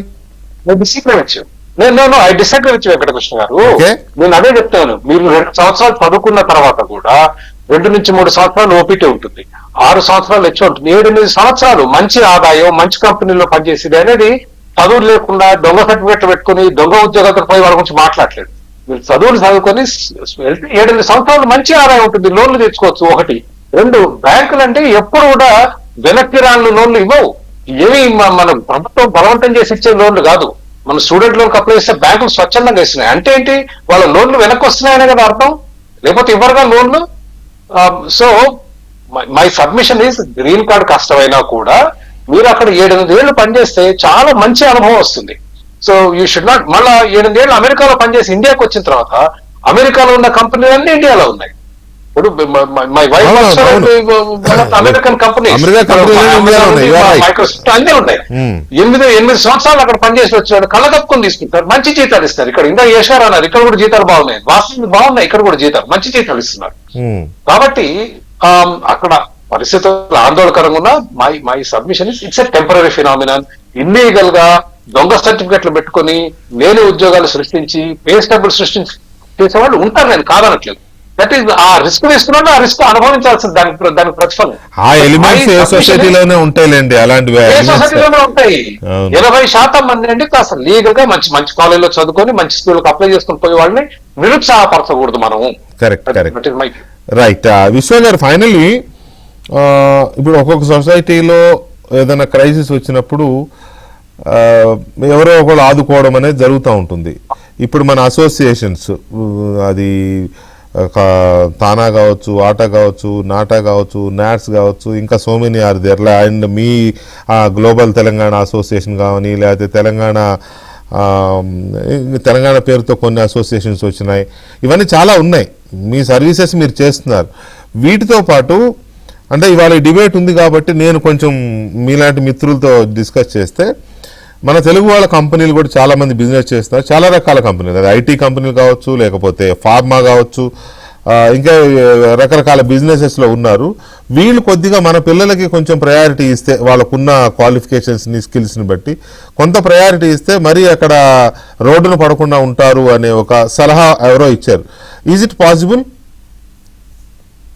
తప్పకుండా అండి. యాక్చువల్ గా ఇంతకుముందు మీరు ఏదైతే చెప్పినారో ఐ అగ్రీ విత్ ఇట్. అందరు కూడా టిపికల్ గా ఈ బిజినెస్ కంపెనీసే కానివ్వండి, లేకపోతే మీరు అన్నట్టు ఈ నాన్ ప్రాఫిట్ కంపెనీసే కానివ్వండి, అంటే నాన్ ప్రాఫిట్ ఇన్స్టిట్యూషన్స్ ఏవైతే ఉన్నాయో కూడా మేము కూడా ఇప్పుడు 26-27 ఏళ్ళు అయింది కదా వెళ్ళి, మేము కూడా ఒకప్పుడు ఎవరో ఒక హెల్ప్ తీసుకున్నామో, ఒక అడ్వైస్ తీసుకున్నామో, ఒక గైడెన్స్ తీసుకున్నాం. ఇప్పుడు మేము రిక్వెస్ట్ చేసేది ఏంటంటే, అందరూ ఎవరైతే స్టూడెంట్స్ ఉన్నారో, H1 మీద ఉన్నారో, ఇంకా ఇప్పుడు మనం ఎవరైతే రేపు లీగాలిటీ ఇల్లీగాలిటీ గురించి మాట్లాడుకుంటే, అంతకుముందు I just want give some correction. ఇప్పుడు H1B ప్రోగ్రామ్ గురించి regular quota 65,000, masters quota 20,000, which is 85,000 H1Bs. ఈ H1B ప్రోగ్రామ్ అనేది ఒక ఇండియా వాళ్ళకే కాదు, H1B ప్రోగ్రామ్ అనేది గ్లోబల్ ప్రోగ్రామ్. సో ఇది అంత తొందరగా రిమూవబుల్ ప్రోగ్రామ్ కాదు. సో దీన్ని ఉంచుతారు అంటే గవర్నమెంట్. ఇంకొకటి, ఇది ఓన్లీ నాట్ టెక్నాలజికల్, ఇది స్కిల్డ్ లేబర్ కాదు. వాళ్ళు ఈవెన్ మెకానికల్ కానివ్వండి, డాక్టర్స్ కానివ్వండి, లాయర్స్ కానివ్వండి, సివిల్ ఇంజనీర్స్ కానివ్వండి, అంటే spectrum of all the sectorial people can come on to that programme which is all skill labour. So ఆ లైన్ లో కూడా కొన్ని రకాలుగా ఆలోచిస్తాయి. ఇప్పుడు ఉన్న కరెంట్ సిచ్యువేషన్ మనం ఏంటంటే భూతత్వంలో పెట్టి చూడకుండా, ఎందుకంటే మన కంట్రీ పాపులేషన్ ఒక 150 కోట్ల మంది అండి. ఇందులో గ్రాడ్యుయేట్ అయిన పీపుల్ అందరికి కూడా ఒక విజన్, మిషన్, ఒక ఎలా ఉంటదంటే, నేను అమెరికా వెళ్ళి చదువుకోవాలి అంటే, ఈ పాపులేషన్ లో మీకు తెలుసు కదా, ఎవ్రీ ఇయర్ కొన్ని లక్షల మంది భారతదేశంలో గ్రాడ్యుయేట్ అవుతున్నారు. మాస్టర్స్ రూపకంగా మెజారిటీ అంటే 90% టెక్నాలజీ వెళ్ళినా కూడా మిగతా వాళ్ళు కూడా మెకానికల్ ఇంజనీర్సే కానివ్వండి, డాక్టర్సే కానివ్వండి, సివిల్ ఇంజనీర్సే కానివ్వండి, you name it, different sectorial people కూడా వస్తున్నారు. సో వీళ్ళందరికీ కూడా ఎంకరేజ్ చేసి, అంటే మేము as an non profit organisations కానివ్వండి, మన లా ఫర్మ్స్ కూడా, మా లా ఫర్మ్స్ కూడా, our law firm also is helping. We're giving students అయితే మేము టిపికల్ గా ఫ్రీ సర్వీసెస్ ఇస్తున్నాం విద్యార్థులందరికీ. ఎందుకంటే వాళ్ళకి ప్రాపర్ లీగల్ ఎడ్యుకేషన్ ఉంటే తప్ప, గైడెన్స్ ఉంటే తప్ప ఇటువంటి వక్ర మార్గాల్లో వెళ్లకుండా ఉంటారు. ఎందుకంటే అట్లీస్ట్ మనం గుడ్ గైడెన్స్ ఇవ్వడం వల్ల వాళ్ళు ఆ డైరెక్షనల్ గా వెళ్తారనేది ఉద్దేశం. ఈవెన్ ఇన్స్టిట్యూషన్ లో కూడా సెమినార్లు కానివ్వండి, సింపోజిజంలు కానివ్వండి, వెబినార్లు కానివ్వండి, ఇవన్నీ కూడా ఆర్గనైజ్ చేస్తున్నాం. మేము ఏంటంటే, you need to enrol in to it, you need to take good guidance. మంచి గైడెన్స్ తీసుకోగలిగితే ఈ అన్ని ఇన్స్టిట్యూషన్సే కానివ్వండి, లా ఫర్మ్సే కానివ్వండి, మన తెలుగు వాళ్ళ కోసం కానివ్వండి, తెలంగాణ సమాజానికి కానివ్వండి, మేము హెల్ప్ చేయడానికి రెడీగా ఉన్నాం. వాళ్ళ అప్రోచ్ కావాలి, తప్పకుండా రిజిస్టర్ కావాలి. మేము ఇక ఈ ట్రబుల్లో వెళ్తున్నాం, ఈ ఇష్యూ ఉంది, మీ గైడెన్స్ ఏంటి, మీరు సీనియర్లు కదా, కంట్రీలో ఇన్నేళ్ల నుంచి ఉన్నారు కదా, దీని మీద మీ అభిప్రాయం ఏంటనే సెకండ్ ఒపీనియన్కి రావాలి. అప్పుడు మనం మంచి ప్రాపర్ గైడెన్స్ ఇస్తాం. మనం అమెరికా రావద్దనలేము, మనం అక్కడ ఈ సిచ్యువేషన్ వరస్ట్గా ఉంది, మీరు అడుగు పెట్టొద్దనలేము. ఎందుకంటే ఆపర్చునిటీస్ ఉన్న కంట్రీ కాబట్టి, ప్రతి ఒక్కరు రావాలనుకుంటారు కాబట్టి, మనం వచ్చే మెథడ్ ను మాత్రం ప్రాపర్ గా రండి, ఒక ప్రాసెస్ లో వెళ్ళండి, తర్వాత గైడెన్స్ తీసుకోండి, తప్పకుండా మీరు సక్సెస్ అవుతారు. ఇంకోటి మన ఇంతకుముందు యాష్ గారు కానీ చక్రవర్తి గారు కానీ చెప్పినప్పుడు మనకి గ్రీన్ కార్డ్ రావడానికి టైం పడుతుంది. Yes we know that because of Indian immigrant number ఎక్కువ ఉంది. ఇప్పుడు కాకపోతే డిఫరెంట్ వేస్ ఉంది. గ్రీన్ కార్డుకు ఒక H1B ప్రోగ్రామ్ రూపకం కాకుండా EB1, EB2, EB3 రూపకాలే కాకుండా EB5 ప్రోగ్రామ్ కూడా ఉంది. EB5 ప్రోగ్రామ్ కూడా ఎలిజిబుల్ ఉన్న వాళ్ళు అక్కడ కూడా ఎవ్రీ ఇయర్ ఒక 10,000 గ్రీన్ కార్డ్స్ వస్తాయి. సో అవి యూటిలైజ్ చేసుకోవచ్చు. తర్వాత family based green card opportunities ఉన్నాయి. తర్వాత పేరెంటల్ గా సిటిజన్ అయ్యాక కూడా వాళ్ళ ఫ్యామిలీకి కూడా మళ్ళీ ఫ్యామిలీ బేస్డ్ వాళ్ళ సిబ్లింగ్స్ కుంటుంటాయి, పేరెంట్స్ కుంటాయి, తర్వాత సిబ్లింగ్ చిల్డ్రన్స్ కుంటాయి. ఈ ఆపర్చునిటీస్ అన్ని కూడా మేము గైడ్ చేయడానికి రెడీగా ఉన్నాం.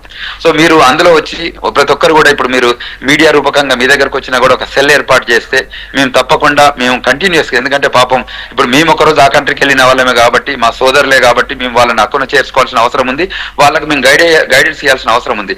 సో మేము భయపెట్టియొద్దు, కాకపోతే వాళ్ళని మేము డైరెక్షనల్ గా అంటే ఒక లెఫ్ట్ వెళ్తే బాగుంటుందో, రైట్ వెళ్తే బాగుంటుందో, న్యూట్రల్ వెళ్తే బాగుంటుందో అని మేము గైడ్ చేయాలి. వాళ్ళు కూడా ఆ గైడెన్స్ తీసుకొని యాక్ట్ చేయాలి. ఎందుకంటే ఇప్పుడు మాకు ఎవ్రీ డే కేసెస్ వస్తాయండి మన లా ఆఫీస్ కి. చూడండి వాళ్ళు మేము ఇప్పుడు చేస్తున్న సంఘటనలు చాలా బాధాకరంగా ఉంటాయి. మేము థెఫ్ట్ కేసు చేసాము, స్పీడింగ్ టికెట్, తర్వాత డ్రింక్ అండ్ డ్రైవ్ కేసెస్, తర్వాత జైల్లో ఉంటున్నారు. సో వాళ్ళందరినీ కూడా అంటే ఓవర్ స్టేజ్ రకంగా కరెక్షనల్ ఫెసిలిటీలో కానీ ఈ రకరకాల పీపుల్ వస్తున్నారు. మాకు ఒక షాకింగ్ ఏంటంటే ఈ మధ్య జరుగుతున్న పిల్లలకు కొద్దిగా క్యారెక్టర్ గైడెన్స్ కూడా ఇవ్వాలి. One of the court documents మేము రివ్యూ చేస్తుంటే ఏం చెప్పారంటే ఒక ముగ్గురు వెళ్ళి వాల్మార్ట్ లో దొంగతనం చేశారండి. ఇది చాలా మందికి తెలవాల్సిన విషయం. పిల్లలు పాపం ఎవరో చేతివాటంగా గెలి చేశారు. వాళ్ళు వెళ్ళిన దొంగతనం కాస్ట్ $450 అండి. పాపం ముగ్గురు అమ్మాయిలే. ఇది డాలస్ లో జరిగింది. పాపం వెళ్ళిన వాళ్ళ ముగ్గురు తర్వాత వాళ్ళకి తెలిసో తెలియక లోపలికి జైలుకి వెళ్తే వాళ్ళకి $1,500 బెయిల్ బాండ్ రూపకంగా తీసుకొచ్చాం. సో ఇది ఎలా అవుతుందంటే వాళ్ళకి తెలియక వాళ్ళ రికార్డ్ అవుతుంటది. సో రికార్డులలో వెళ్తుంది. ఆ జస్టిస్ డాక్యుమెంట్ లో అటార్నీ పబ్లిష్ చేసే దానిలో ఏముంది అంటే వాళ్ళు రైస్ బ్యాగ్ తీసుకొచ్చారండి. వెంకటకృష్ణ గారు రైస్ బ్యాగ్ దొంగతనం చేశారు. అది మా హిస్టరీలో, మన లా ఫర్మ్ హిస్టరీలో కానీ ఇన్ని రకరకాల కేసులు విన్నాం. కానీ నేను నాకు కేసు వచ్చినప్పుడు ఒకటే చెప్పాం, అమ్మ మనం ప్రపంచానికే మనం ఎక్స్పోర్ట్ చేసి అంటే భోజనం దేశం మనది, మనం రైస్ బ్యాగ్ తీసుకొచ్చారు ఏందమ్మా. నేను చాలా గట్టిగా క్లాస్ తీసుకున్నాం అమ్మాయిని. ఎందుకంటే అది అందులో రికార్డులలో రాసి ఐటమ్స్ ఏదో హెయిర్ రిలేటెడ్ కానివ్వండి, కాస్మెటిక్ రిలేటెడ్ కానీ చేసుకుంటే పద్ధతి అదొక డిఫరెంట్ యాంగిల్ లో థింక్ చేస్తాం. ఏకంగా రైస్ దొంగతనం చేసుకోవాల్సిన పరిస్థితి ఏమొచ్చిందమ్మా, అది తప్పు కదా. పైగా డలాస్ అంటే కూకట్పల్లి హౌసింగ్ బోర్డు లానే ఉంటది కదా, అందరు మన తెలుగు వాళ్ళే కదా.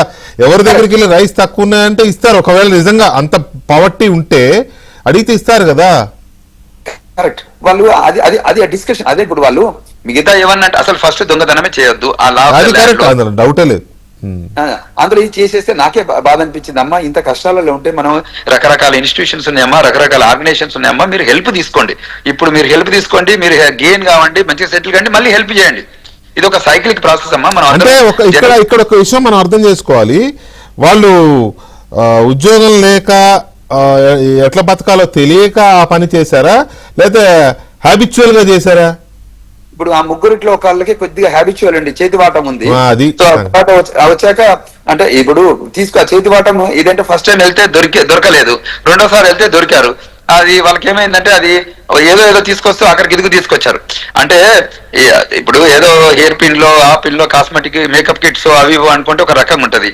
ఇందులో నేను ఆ షీట్ లో చూస్తే అంత కలిపితే $450 అండి. సో అటార్నీకి $5,000 ఇవ్వాలి, తర్వాత $1,500 బెయిల్ బండి మీద రావాలి, తర్వాత జైలు శిక్ష ఉంటుంది, తర్వాత వీసా క్యాన్సిల్ అవుతుంది.